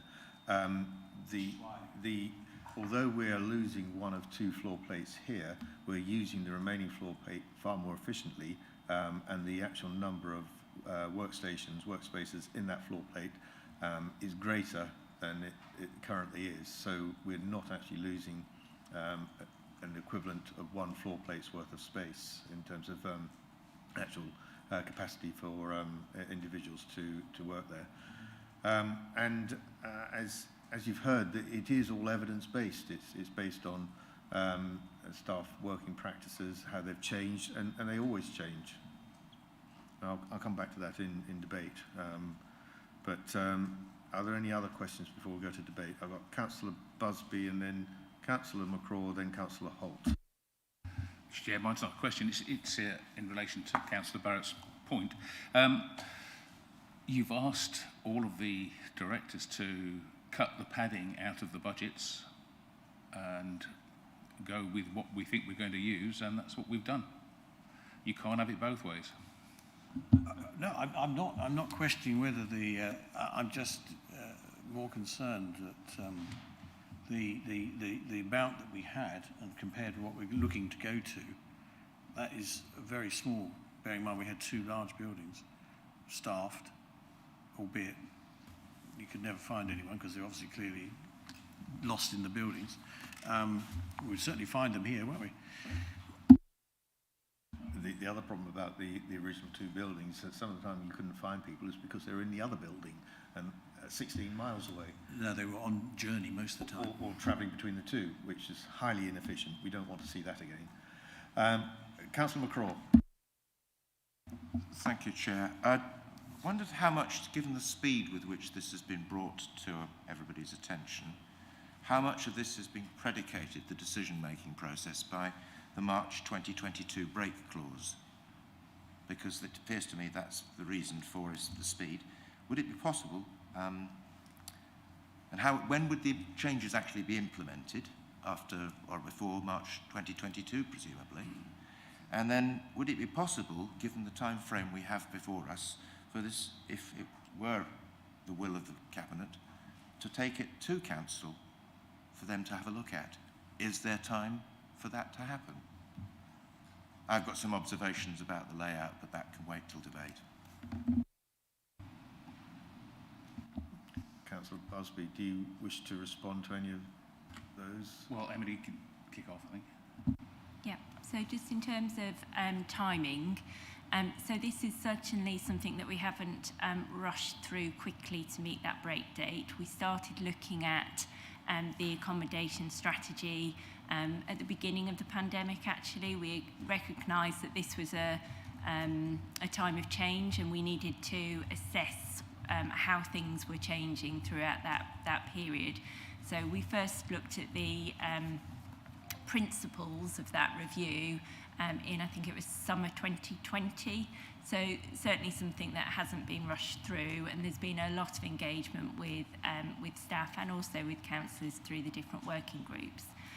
From a timing perspective, we need to implement our break by the end of March. That means that we're effectively serving our 6-month notice period so that the lime floor would be handed back at the end of October time. So in terms of the works actually being undertaken, what we'd look to do is keep the lime floor operational whilst works to the gold floor plate were undertaken, and then we'd hand back the lime floor plate towards the end of October time. We have been engaging with our landlord throughout this process as well, and they're happy to work with us, bearing in mind the challenges that there are out there at the moment with supplies and contractors, etc. So that's our intended timeline, but there is the potential for some slight variation to that. And the third part of the question about whether it is feasible or possible to take this to council. Emily, is that something you could rule on as monitoring officer, please? Yes, thank you, Chair. This would be an executive function, so it is for the Cabinet to make the decision. But of course, it is at the Cabinet's discretion to refer items to the full Council for discussion to then inform your decision. Thank you. Thank you, Emily. And I mean, don't forget, that all councillors had the opportunity to be present here today to take part in the discussion. And some of them have been included in the working groups. So it's not as though this is going to come cold to everybody. If it is, it's partly their own fault. Right, okay. Questions? Councillor Holt, you had a question, and then Councillor Arthey. Yeah, it's to do with, Emily mentioned about staff surveys. It's interesting what's on the website. When asking staff how they want to work in the future, 30% of them want to be in the workplace 1 day a week. 30% want to be able to visit ad hoc. Just fewer than 3% want to be back in the office 5 days a week. And yet when asked why they wanted to be in the office, almost everyone agreed that collaboration and social interaction was the biggest reason and impact that had on health and well-being.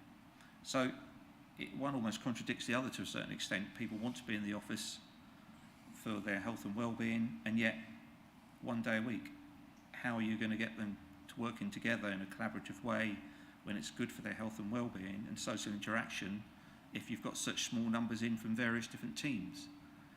To me, that sounds opposite of what other, you've got people who want to come 1 day a week ad hoc, but you want people who appreciate working and interacting with one another.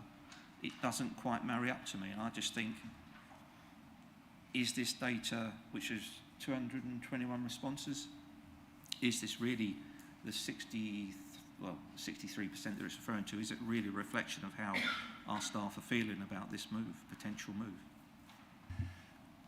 Look, I think all of those figures are correct. I mean, for instance, yeah, you might be happy meeting your friends down the pub once a week, but you wouldn't want to meet them every day. And you wouldn't need to meet them every day. And it won't be down to the individuals to determine exactly where and when they're going to be in the office. It'll be down to their manager or director to ensure that the team operates efficiently and to the best of their abilities. And if that means that they come in Monday and Friday for a team meeting, then they should come in Monday and Friday for team meetings. It won't be then saying, oh, well, I can't be bothered coming in that day. I mean, we've got to give some credit to the managers and the directors. I agree to a certain extent, but we also, as an organisation, have to set our goals out quite clearly, and I'm not quite sure we are doing that if you're going to adopt this modern approach to working from home. We are a local authority, that we owe it to our residents to provide a service, and I think this could have an impact on the service we provide. I mean, I wouldn't criticise any of the officers at all. What they've done through this pandemic has been absolutely amazing. But to look ahead and look forward and work in a collaborative way, I'm not sure this is the way we should be looking in reducing the numbers so significantly. I certainly agree that we need to be sharper or more aware on where people are, and there needs to be some kind of, I think, regularity in it. It's no use if the person that you're looking for is in on a Monday and Tuesday one week, and then a Wednesday and a Friday the following week, and then a Monday and Thursday the week after. We need to be able to know where they are without having to go all the way around the houses. But that will be part of the discipline of this new process, and staff will get the benefits if it is a benefit from working from home and hybrid working, and therefore they should accept the discipline that goes with that. I think the Chief Executive wants to comment on this. Arthur. Thank you. I just wanted to add, not to the debate, because obviously it's a matter for yourselves to consider, but I think there may be a misconception of this concept of whether an officer is in Endeavour House or working from home. Of course, that isn't a straight choice in that regard. When we moved here in the first place some 4 years ago, certainly my instruction to officers was to be working in the districts as much as possible, conscious that this building is outside of both districts. And so on any given occasion, you may have a planning officer, for example, out on site. On a different day, they may be here. You may have a building control officer coming here for meetings or out on site, and so on and so forth. So you're absolutely right. We clearly have far more people working at some points at home, driven by the pandemic, than we ever have had in the past. But just for clarity, I wouldn't want members under the misapprehension that it's either here or at home. It's clearly those choices, but a whole load of other places as well. Thank you, Arthur. Councillor Arthur, you got a question. Yeah, I've got two, and they're simple ones really. Where do we go from here, and should we start looking for somewhere else? Because that's really simple. Yeah, okay. Because it seems to me, I mean, it was about 5 years ago that we were sold this concept of a public sector village, and that we'd be here, Ipswich Borough Council are here, the County Council would be here. You know, getting consultation responses out of the County Council would be an absolute doddle because they're just up the stairs. But in actual fact, I don't think that anything has changed very much because everything's done electronically anyway, so I don't think it would matter where we were as long as we were well connected. When we were looking at the options, when we had staff working both, the joint staff working both in Needham Market and Hadley, I think the cheapest option of all was for everybody to relocate to Hadley. And the thought then was that it would require loads of work, would be expensive, and probably wouldn't be big enough. I think now you can see that perhaps the old Maltings buildings in Hadley would have been big enough, and we'd have a council chamber. So I wonder where we ought to be looking long term. It seems to me that we don't actually need anywhere near the space that we did before. It seems to me that we're a little bit short of access to the council chamber, if you call this chamber our council chamber, and meeting rooms. They always seem to be booked. And I really do wonder if we're going to continue to work with Mid-Suffolk, whether we ought to be looking to relocate to somewhere kind of on the border, if you like, between Babergh and Mid-Suffolk. Even spanning the border would be quite cute. And that's where we ought to be looking to work from. So you're kind of looking at the Brantford, Blakenham sort of area, I suppose. Because it seems to me that this hasn't been quite the success. I think it was sold to us by, strangely enough, the Chief Executive of the County Council, who had a bit of space left over here and wanted a good occupier. And she was our interim Chief Exec at the same time. I don't know if the arguments were particularly strong, and I don't think that looking forward it's a solution for evermore. So sure, I agree with Dave, I don't disagree with his report, and I'll support it, that it's saving us a little bit of money, and it's probably a slightly different way of working that we should accept. But I think in the long term, we've got to look at where we as a council ought to be. And I don't think there's a requirement to be here. I think the concept of the public sector village is lost. That's history now, even though it was only 5 years ago. And I think we actually ought to be looking to get some identity back. Thank you. Thank you for that. Can I respond to that? Arthur, yeah, well, this is kind of moving into debate. You can respond, but I just want to check, are there any questions from anyone first before you respond to that? Because I want to respond to that as well. Two questions. Councillor Osborne will be the last from Cabinet, and then Councillor McLaren. Councillor Osborne. Oh, thank you, Mr. Chairman. Yeah, as we're in questions, can I just have clarification on the number of desks that are being allocated? Will that accommodate a 3-day working week in Endeavour House? Or have those desks been assigned for on the principle of a 1-day working week in Endeavour House? If I could just have, and I would like to go in when we go into debate, but that's my question. So we took the data from the survey and extrapolated that. So we looked at the percentages of the people who wanted to work 1 day a week, 2 days a week, 3 days a week, 4 days a week, 5 days a week. And that was how we came to our fixed desks of around about 45 desks. I think we've got about 48 desks on our plan. So the number of desks isn't predicated on a 1 day a week, a 2 day a week, a 3 day a week. It's a blend depending on the returns that we had from our survey. And we've probably erred more towards the cautious. So we've included more desks than the survey necessarily indicated, rather than fewer desks. So we've rounded up rather than rounded down, as it were. Thank you, Emily. Sorry. Councillor Dawson, do you have a question? I have, yes. Oh, okay.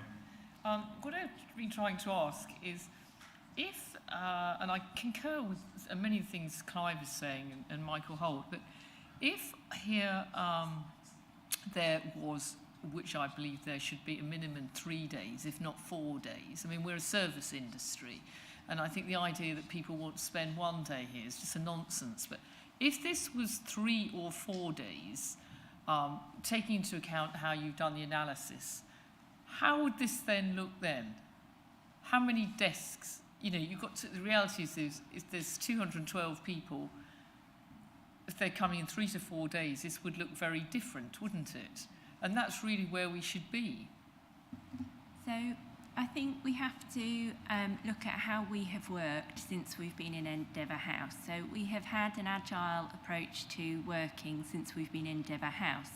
So some people may have worked in the office 5 days a week. Some people may not have come in at all. So when we looked at the number of desks and the spaces we needed to provide, we did look very closely at the occupation levels that we'd assessed through the 2-week survey that we undertook in 2019. The number of working spaces has reduced by about 40%, which actually reflects the levels of occupation we had in 2019. So if people continue to work in the way they were working in 2019 when they come back, then there ought to still be enough workspaces for them. There's a choice of workspaces, so it's not all traditional desks. There will be other forms of desks that people can work at. Yes, but what you're saying is that if since prior to 2019, obviously COVID's come along and they're working differently. You know, if there are people like they're going out to do the trees, they don't need to be in the office, I understand that. But we shouldn't be having this, what is being pushed through here, that people think, oh, I want to work at home, and therefore, I just don't understand it. We're in a service industry. And, you know, it is, from personally, I find it incredibly difficult to engage, to be, because they're always in different places. So again, should, of these 212 people, is your personal opinion that you don't think, taking COVID, because we're coming out of that, and you can see the reluctance in central government, government workers don't want to come back into the office, but we are a service industry. So it's not really about, and I understand the agile working, but it's not really about what people want, it's what Babergh needs to be giving to our residents. And the perception of the residents is at the moment, these people, and I'm sort of getting that slight impression from you as well, that you're encouraging people not to come back here. This is what seems to be coming over. to me anyway. And I think that's the kind of misconception around this project. So this project isn't about telling people to work from home in the future. It's about people making the right choices about where to undertake the tasks that they're trying to undertake. So if they've got a report or a complex document that they need to read, and actually they need to work in peace and quiet, then it may be that they're better placed at home. But then according to your agile environment here, wouldn't these be people be sitting in a small room? I mean, they should be setting examples to the teams. They shouldn't really all be at home. I think the reality is that our officers work really hard and effectively. No, I'm absolutely sure they do. Across a range of different accommodation settings. One of those accommodation settings is Endeavour House, and what we're proposing to do is invest it and make it a more inviting place to come and work, and one that's more suitable for the collaboration that everybody in this room and also our members of staff have said is so important to them. So that's what we're trying to achieve. So in light of that, we're also empowering our managers to have discussions with their teams to ensure that we're delivering the best services we can. So for some teams, that will mean they need to be more present than others. And it's about having the ability to use our spaces most effectively and efficiently. And for those teams that need more time in the office, they will have more time available, rather than having a kind of fixed rule that says you must be in the office 3 days a week. For some officers, as Arthur mentioned, they may be out on site 3 days a week. Yeah. So can you just confirm to me then, if there's 212 people, I think it is here, 60% of those come in 3 or 4 days a week, can they sit at not an agile, can they sit and work at a desk, or are you saying they can't? The concept plan shows a range of different working spaces, from the traditional desk through to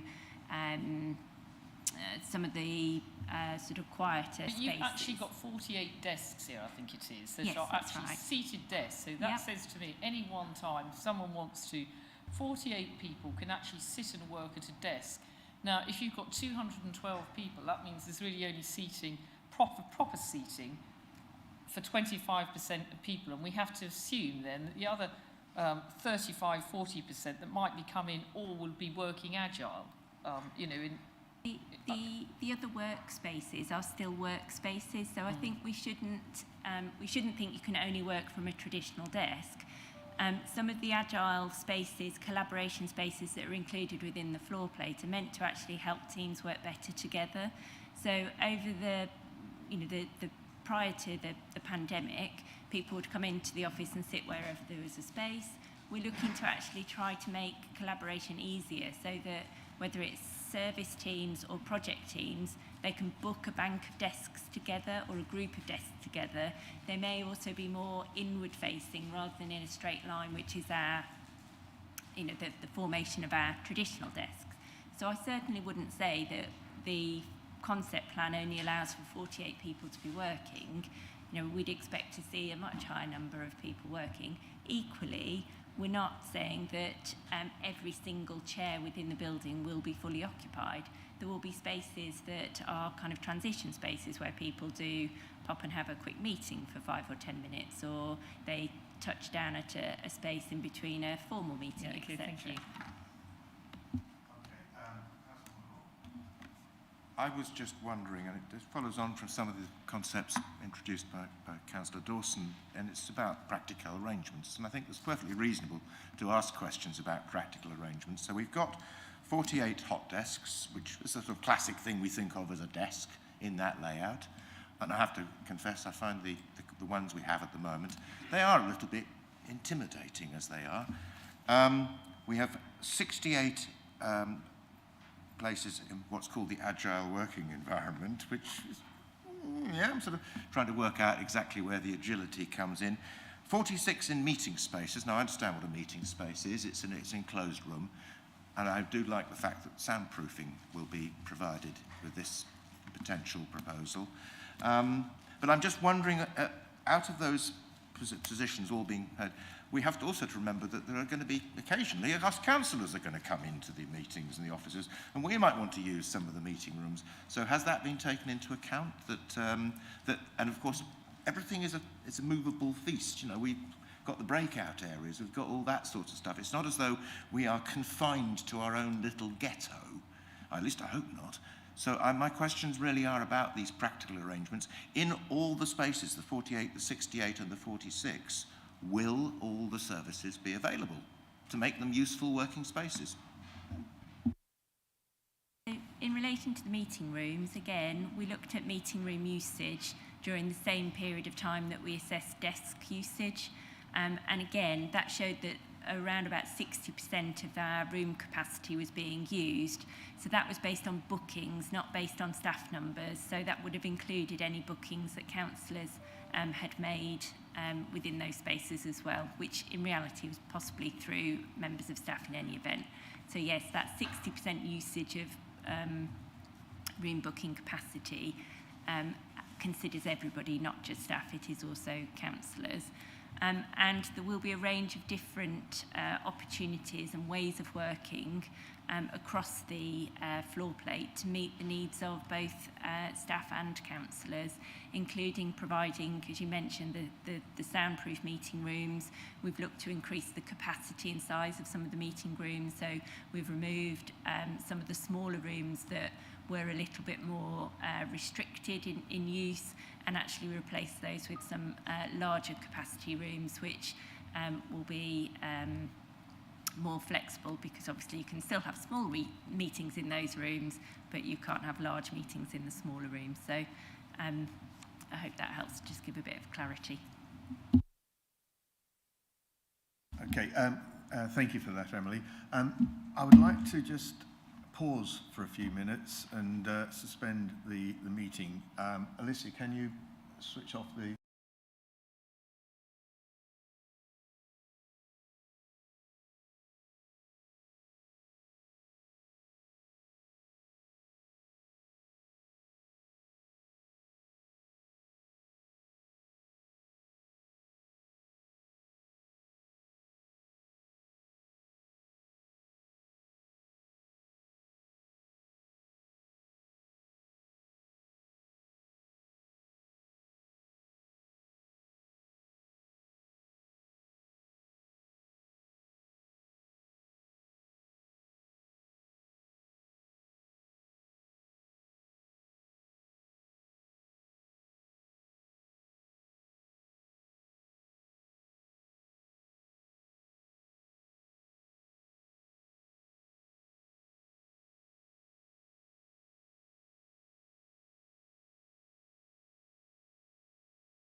Thank you. Welcome back, everyone, after our little break.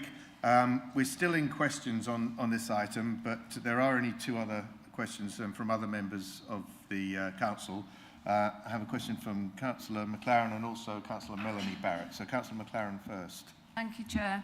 I am going to ask a question, but I just want to make a comment that I believe we're still in pandemic mode, and I think we've no idea what the future's going to hold, and I think that influences how people respond to home working or working away. But my question is, if we go ahead with this, what is the fallback position if we've actually got it wrong and in a couple of years' time we actually need more space? So what are the arrangements for that? Thank you, Chair. Thank you, Councillor McLaren. That's actually quite a valid question. Emily, do you have a response, please? Thank you. Thank you for that question. So I think we are saying with this project that this is where we think we will need to be now and potentially moving into the future. But we're also acknowledging that things are changing quite quickly, and it's very difficult to predict long term, what our requirements are going to be. So I think that, that's a really fair comment. In terms of flexibility, we do have a really good relationship with the County Council. So if we were looking to take more space, if there was more space available within this building in the future, I'm sure that would be an option for us. In addition, the layout of the concept plan does show fixed desks in some locations and then more agile spaces in others. I think one of the benefits of this plan is that it is largely furniture. So if we find that certain styles of furniture are more popular than others, then we can change that and adapt in the future, and we can use any surplus furniture within other operational buildings like our depots or touchdown points as well. So there is a degree of flexibility in the plan, and I think we all accept that how we work now, how we work in the future is something that is evolving, it's moving quite quickly, and this is our best assessment at this point in time as to what we need as an organisation moving forward. Thank you, Emily. Thank you, Chair. Thank you. Councillor Barrett. Thank you, Chair. Firstly, I'd just like to say that I was part of that working committee latterly, in the latter stages, and I joined Emily and her team on that. And in fact, I did express some reservations about the move. But I mean, I think we all recognise that hybrid working, as with the new term for part home, part office, that's here to stay. COVID has accelerated, I guess, because we've all been got the technology to support it to a greater extent. So if we accept that, I think what we're arguing about is the balance. How much is suitable for working away from the office, and how much is the attendance at the office an essential, and it's getting that percentage correct. And I think that's what the concerns have been expressed that I've heard this afternoon anyway.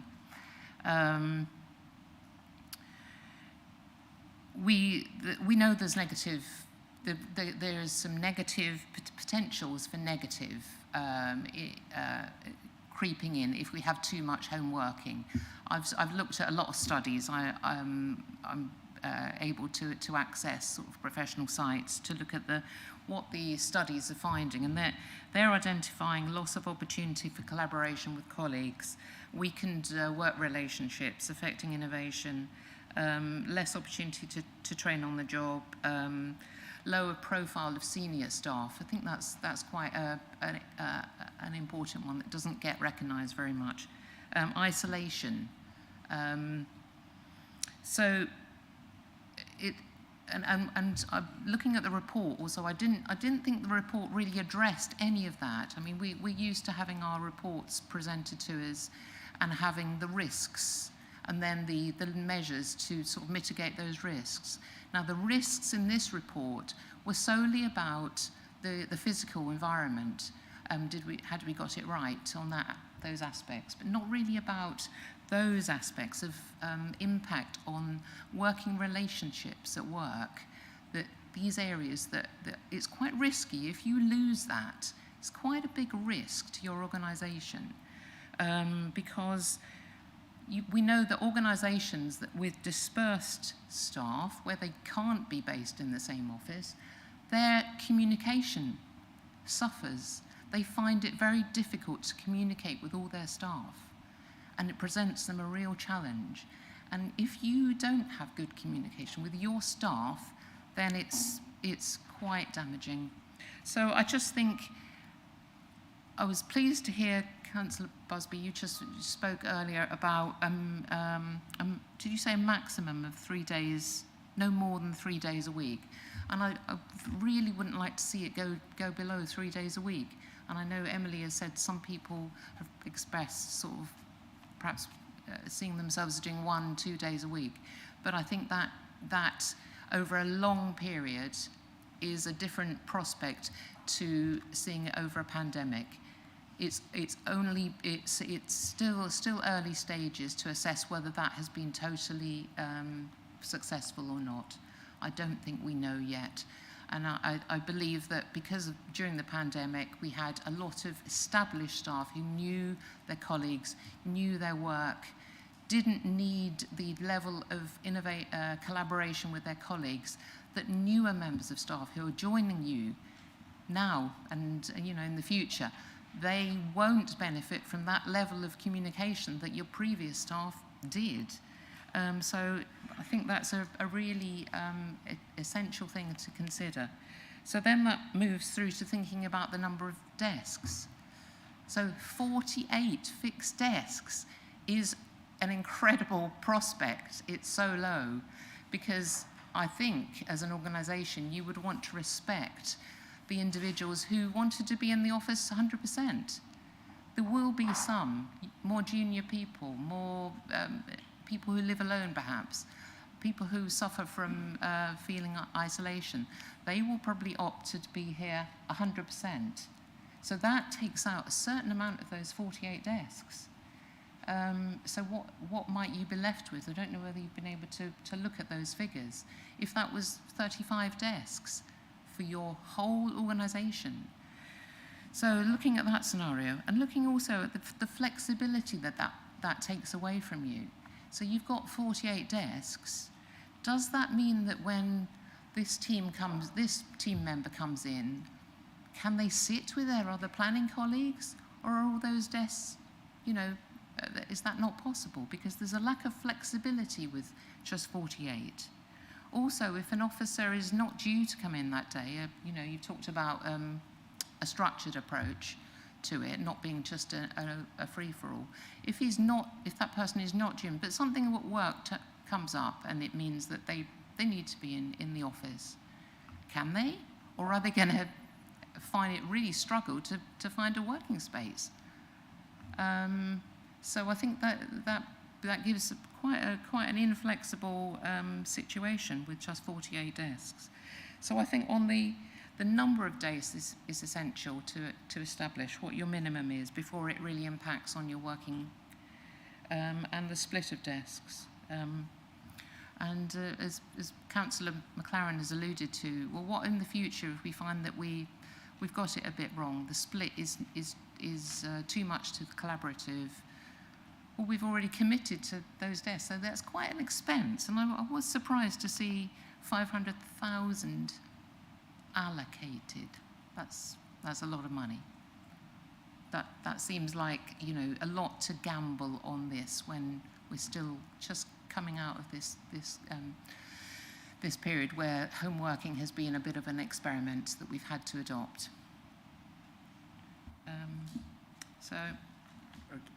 Thank you, Councillor. I'm conscious that we'll pass on that. There were some valid points from somebody who was on the working group, so I was prepared to allow all of that to be said, and because they are important points. We are now moving into debate, I think, although we've had quite a bit of debate, so I doubt there's going to be much more. But I just want to say a few things myself. I don't. Firstly, Councillor Arfi, I take the points you're making, but I don't see any benefit in reopening the debate that we had 5 years ago when we looked at the options for the future location of our two councils. I disagree with you. Being here has been a success. The public sector hub that we've got here is still a valid proposition. And you know, this is a modern office building. Not only is it modern, it provides a pleasant working environment for our staff, and it can be reconfigured to be a flexible, agile and collaborative workspace, as we've heard, unlike our previous buildings. And it's also convenient for most of our staff who do converge on Ipswich from all directions in Suffolk and indeed further afield. I think the idea of relocating is fanciful. We would have to build new premises wherever they are at huge expense. And where would it be? Which council area? Which town? I know you talked about somewhere on the boundary straddling the two, but nonetheless the cost would be prohibitive. And these are the same old questions that really we addressed when we discounted a new build before. The reasons for Endeavour House 5 years ago are just as valid now as they were then. The question is, I think, are we reconfiguring the space we've got here in a way that is going to be fit for the future? Clearly, the layout we've had was fine for 5 years ago, but as always, anything to do with the office environment, if the last, I don't know, 20, 30, 40 years have taught us anything, it's that office environments change, and they change quite rapidly over that period. I've been working in a large office environment now since 1981. Admittedly, I retired 4 years ago, but still counting this as working in an office environment. And I've seen those changes, and I've seen the reasons for those changes. And that's still happening now. We're seeing that organisations in the private and public sector are increasingly moving to this more agile and flexible environment. And what we've got here with a mixture of fixed desks, workspaces and others is exactly what's going to be required going forward. We don't want banks of desks for everyone. That's not how people work these days. It's not how they want to work. Yeah, we need to focus on the well-being of our staff, and as has been quite rightly pointed out, a number of people are going to want to spend more, I'd say, yeah, probably most of their time here in the office rather than at home, and that's fine. The proposals we've got here will allow for that. It will allow for individuals and teams to work in the way that suits them best. Yeah, we do want to make sure that it's structured rather than a free-for-all. We don't want people just sort of willy-nilly turning up left, right and centre, and it needs to be organised. But I think that through the surveys that have been undertaken, not just in 2019, but also monitoring how people have used this office since we moved here in 2017, shows that a reduction in the total number of workstations that we provide is a valid proposition, and it won't impact and deter people from coming here should they wish to.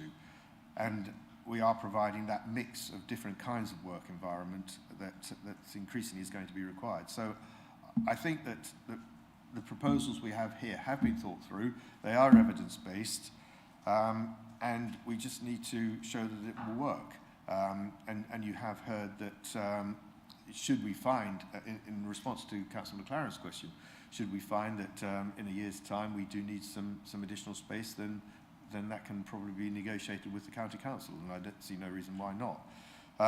But we do need to make changes. We can't just keep working in the way we did 5 years ago, or 10 years ago, or even 30, 40 years ago. Things have changed, and I think that what we've got here is something that our staff will really like and appreciate when it's implemented. And I think all of us will, all of us as councillors will. I think we've just got to give it a chance to work. So that's all I want to say on the subject.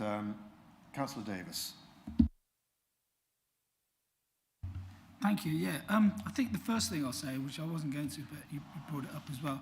I don't think Councillor Arthur's point about moving out of Hadley is fanciful, or building a new building. The fact is, 5 years ago, when we moved out of there, you would say, we should forget that because you were part of the Conservative administration that forced us out of Hadley, to leave our district and come into Ipswich. 5 years ago, we didn't know, for example, Needham Market, they've sold their building, they've built on it, they've made a profit. Ours is still empty and boarded up. That had a more detrimental effect on high street businesses in the district and in Hadley than reducing car parking charges to an hour or reducing free car parking to an hour. So it's had far more than that. Yeah, I know you don't want to hear it because you forced the move through it. But there you go. But also, Councillor Arthur is absolutely right. Why not explore the option of building a purpose-built building, not just for ourselves, but that we can make it as an investment in the district longer term. Now, we're here now, so that's what it is. But if people cast their mind back, just pre-pandemic, how often would you come in, when people did come in, and find rows and rows of empty desks, along the 2 floors? They weren't always full. The meeting rooms were quite often empty. Our council room, for example, our working area, you and Susie were probably in there more than anybody else, and most of the time it was empty. So I think it's absolutely right now that we're here to consolidate down to the 1 floor. I agree with what Emily has said about, and Arthur made the point. It's not a case of black and white. You're either working from home or you're working in the office. A lot of our officers are out in the field a lot of the time. And I'll just go with my team, for example, my portfolio. I trust the corporate manager and the AD implicitly to manage their workforce, to manage their team, to be able to say to them, yes, it's the right thing for Babergh, the right thing for the communities team, for you to come in 1 day a week, 2 days a week, or whatever it is, because they know their workload, they know their people. And I've spoken to some of the team members, and some would prefer to be in the office more often. Give them that opportunity. But some that are going out to do the community grants probably out all day. They don't need to come in the office. And also, when it comes to team building, someone make a very good point about that. Absolutely. And they have away day team days. I've been with them to Long Melford, for example. They're going on another one soon. So the newer members are assimilated into the team. So absolutely, it's right. And we need, as Babergh, as a council, we need to get move with the times. Modern way of working. It works everywhere. Well, a lot of places, the bigger companies are consolidating. They're either selling their buildings or they're downsizing. And I'm not suggesting that we have table tennis rackets and table football in there. Quite a lot of the companies that are moving forward in terms of the mental wealth of their teams, of their workforce. Amazon, for example. It's a completely different world. I think it's absolutely right. So I commend this report. I think it's a good job, and I'll certainly be supporting it. Thank you, Councillor Davies. Just a last comment on Courts Lane. There have been some rather lengthy planning issues to resolve. The final planning matters were approved last week, and so we're now in a position to proceed this year with the redevelopment of the Courts Lane site. It has taken us longer than anticipated, but we are in the process of being able to do that. Councillor Busby. Thanks, Chair. Looking forward, 5 years hence, we could move into another building. We might be unitary with Suffolk. Who knows where we'll be in 5 years' time? This gives us a good stopgap, if you like. It gives us time to breathe, it gives us time to think and time to work out how we're going to work best with our county officers. And I think that's something that we should also take into account as one of the benefits of being here, is that we are next to people that we have contact with and work with in the county council. I think there are other benefits that we haven't considered, which is the quality of staff that we can get here. We're aware of how difficult it is to get staff, let alone good quality staff, and we understand that it's been pointed out that staff that are considering joining, working in a hybrid way, is one of their key requirements, one of their key attractions. Also working in Ipswich, which is convenient for Essex, Suffolk, etc. Hadley was not so convenient. I mean, I loved Hadley because it was easy for me to get there from Cable. But if you were the other side of the A12 or the A14, not so easy. You've got modern offices here. Hadley was not a modern office. It didn't look like an office. The services, so I think somebody's mentioned that services need to be delivered in Endeavour House. Well, we don't deliver the services here, really. Most of the services are delivered out in the districts. We can organise them from anywhere. We can work in the communities. I like that idea, getting out there into the communities, and I'm sure Derek's team are doing that. Melanie, most of your concerns were kind of with COVID, with people having to work at home.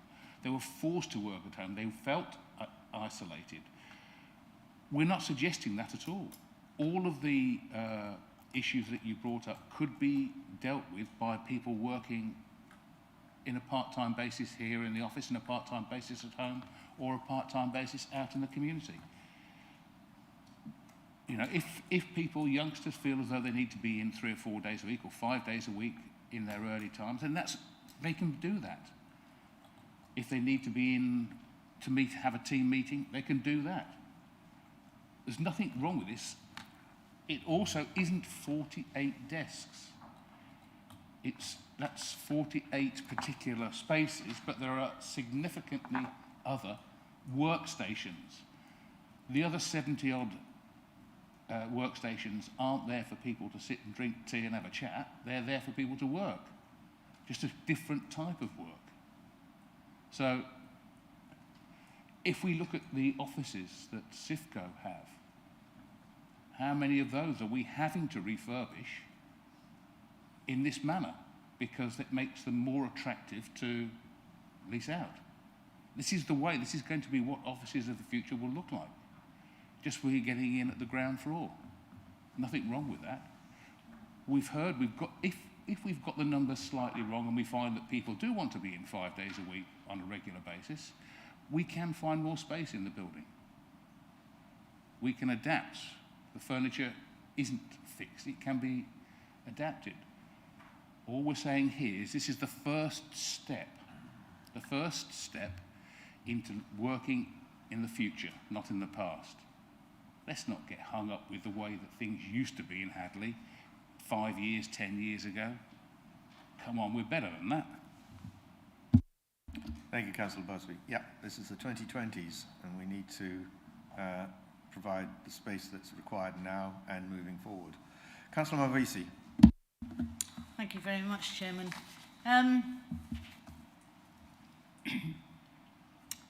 It's a bit back to front. Usually you conduct a work study to evaluate the working processes. That determines the amount of time it takes to carry out any particular functions. That in turn gives you a staffing quota and but we haven't had that, or at least we don't seem to have had it. I think councillors would be a little bit more relaxed if we knew exactly how many people do work in Endeavour House. How many people are based here? Is it 221? Or is that just the number of correspondents that responded to the survey? So is that 400 people? What percentage of the total employee workforce does that represent? I also feel that this is a decision, it will impact on all members, and therefore all members should have the right to hear and comment on it. That they should be here today to hear us debating it, yes, but we all know that members don't turn up. Very few turn up at any debate or cabinet debate. In fact, today we've had more than we've had for a long, long time. In fact, probably the last 4 years. By not letting the members have a chew over this is going to further reinforce their sense of disenfranchisement. that it is the environmental impact is positive? Yes. Means you're not going to use petrol, diesel and create tyre particulate on the roads. But research has shown that younger, inexperienced people prefer working in an office environment because they lack the skills and the expertise that the older members of staff will have. And I think somebody mentioned that what sort of facilities have they got at home? That is crucial, because if you're working off the kitchen table, that is not a good working environment. So I think, as Councillor Busby said, this is the first step. I think it's the first step on this paper.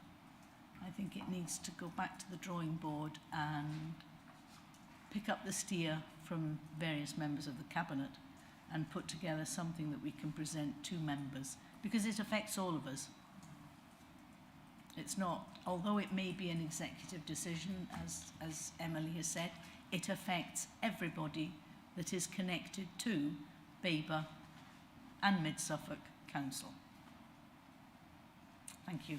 Sorry, can I, Liz, had the other members that aren't on Cabinet, I agree they should take part in the discussion if they want to. They've had a chance. They could have been in the work party. How does the staff working in Endeavour House affect them?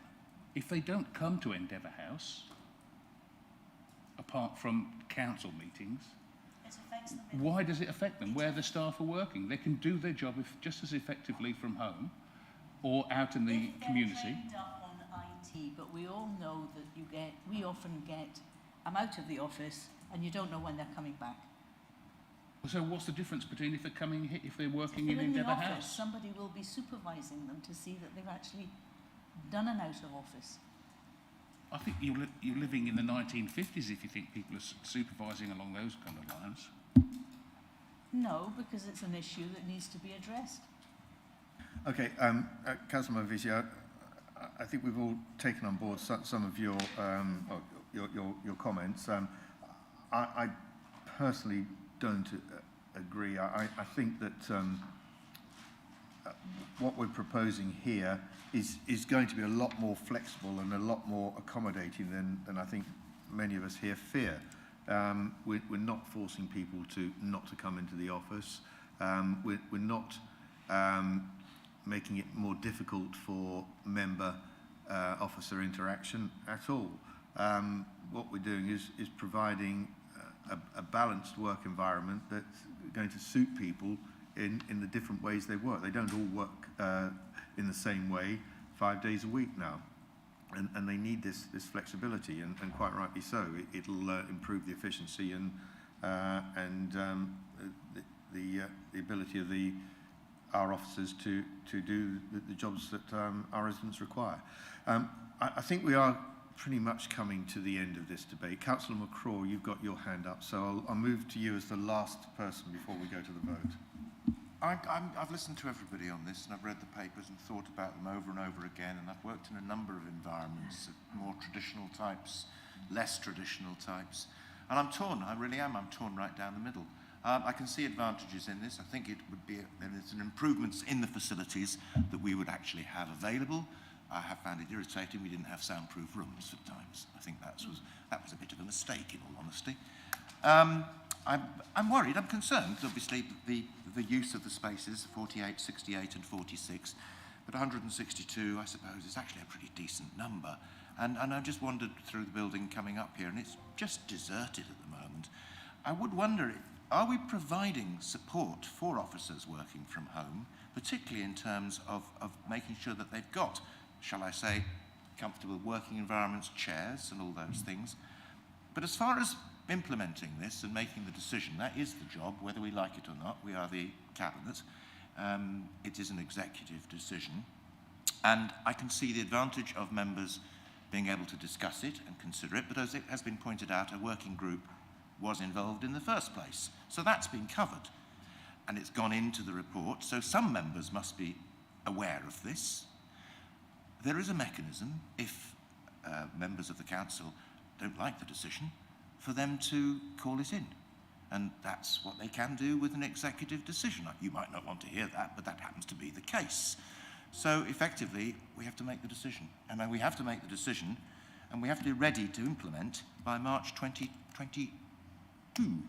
This March, that is. So we haven't got long. I think I'm probably going to vote in favour of this. Thank you, Councillor McCraw.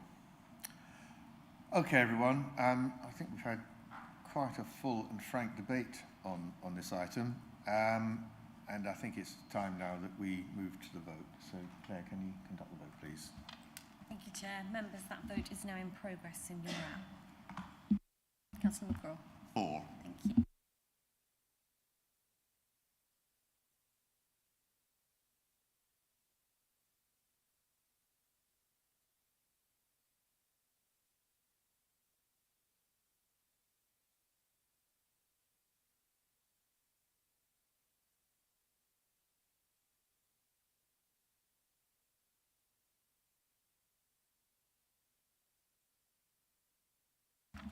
Thank you, members. Chair, that's 6 votes for and 4 against. That's carried. Thank you. Thank you, Claire. Moving on to the final item this afternoon, paper BCA 2139, the Haven Gateway Partnership membership. I'll now invite the Cabinet Member for Economic Development to introduce the report. Councillor Holt. Thank you, Chair. I'd like to introduce this report, BCA 2139, in which Cabinet are asked to consider whether or not the Council should retain its membership of the Haven Gateway Partnership beyond the 31st of March 2022. The economic landscape has changed significantly since the Haven Gateway Partnership was established over 20 years ago. New economic partnerships have been set up, such as the New Anglia Local Enterprise Partnership, Suffolk Growth, and more recently Freeport East, which have allowed our businesses to access a range of support, funding and new opportunities to grow and innovate. The recent announcements around levelling up could also see economic partners in the East work more closely together.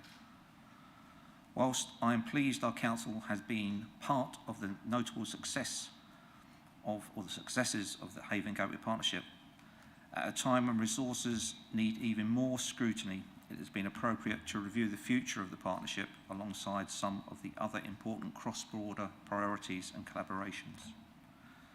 These existing and new partnerships, such as the Suffolk Climate Change Partnership, appear to have stronger links to businesses in our districts, provide new opportunities for routes into funding, and are built upon strong governance and a united vision for the future of Suffolk and the East. Whilst the Haven Gateway provides a unique link to North Essex, I am confident that the strong collaboration already developed with Essex as part of the Freeport East will continue to grow and prosper. I therefore propose that Cabinet approve the 3 recommendations in this report, 3.1, 3.2 and 3.3, and ask for a second. Thank you, Councillor Holt. Councillor Barrett, you second. Thank you. Questions, anyone?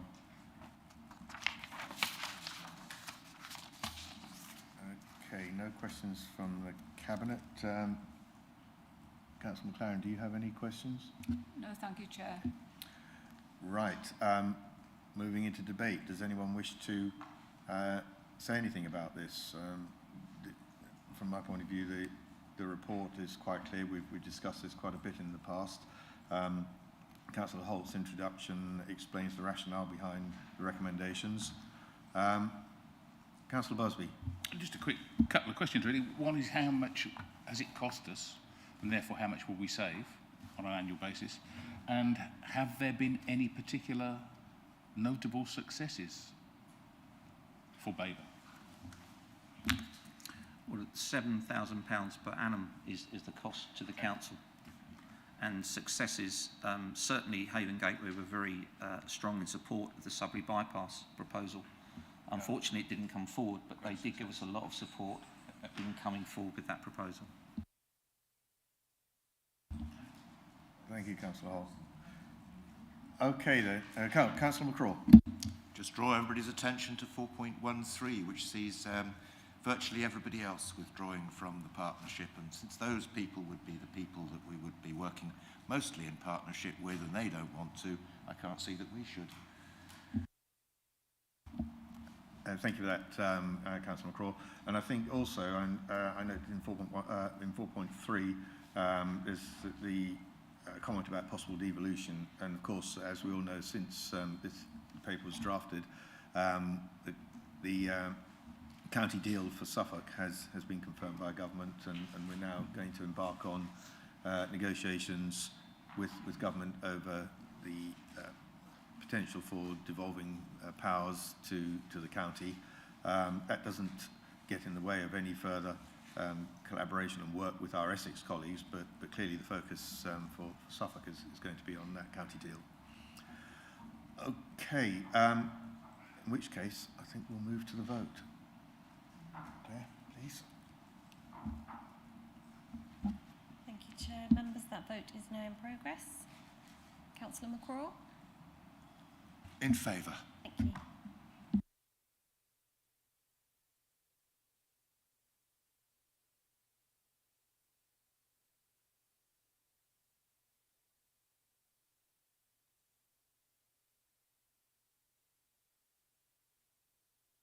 Thank you, members. Chair, that's 10 votes for. Thank you, Claire.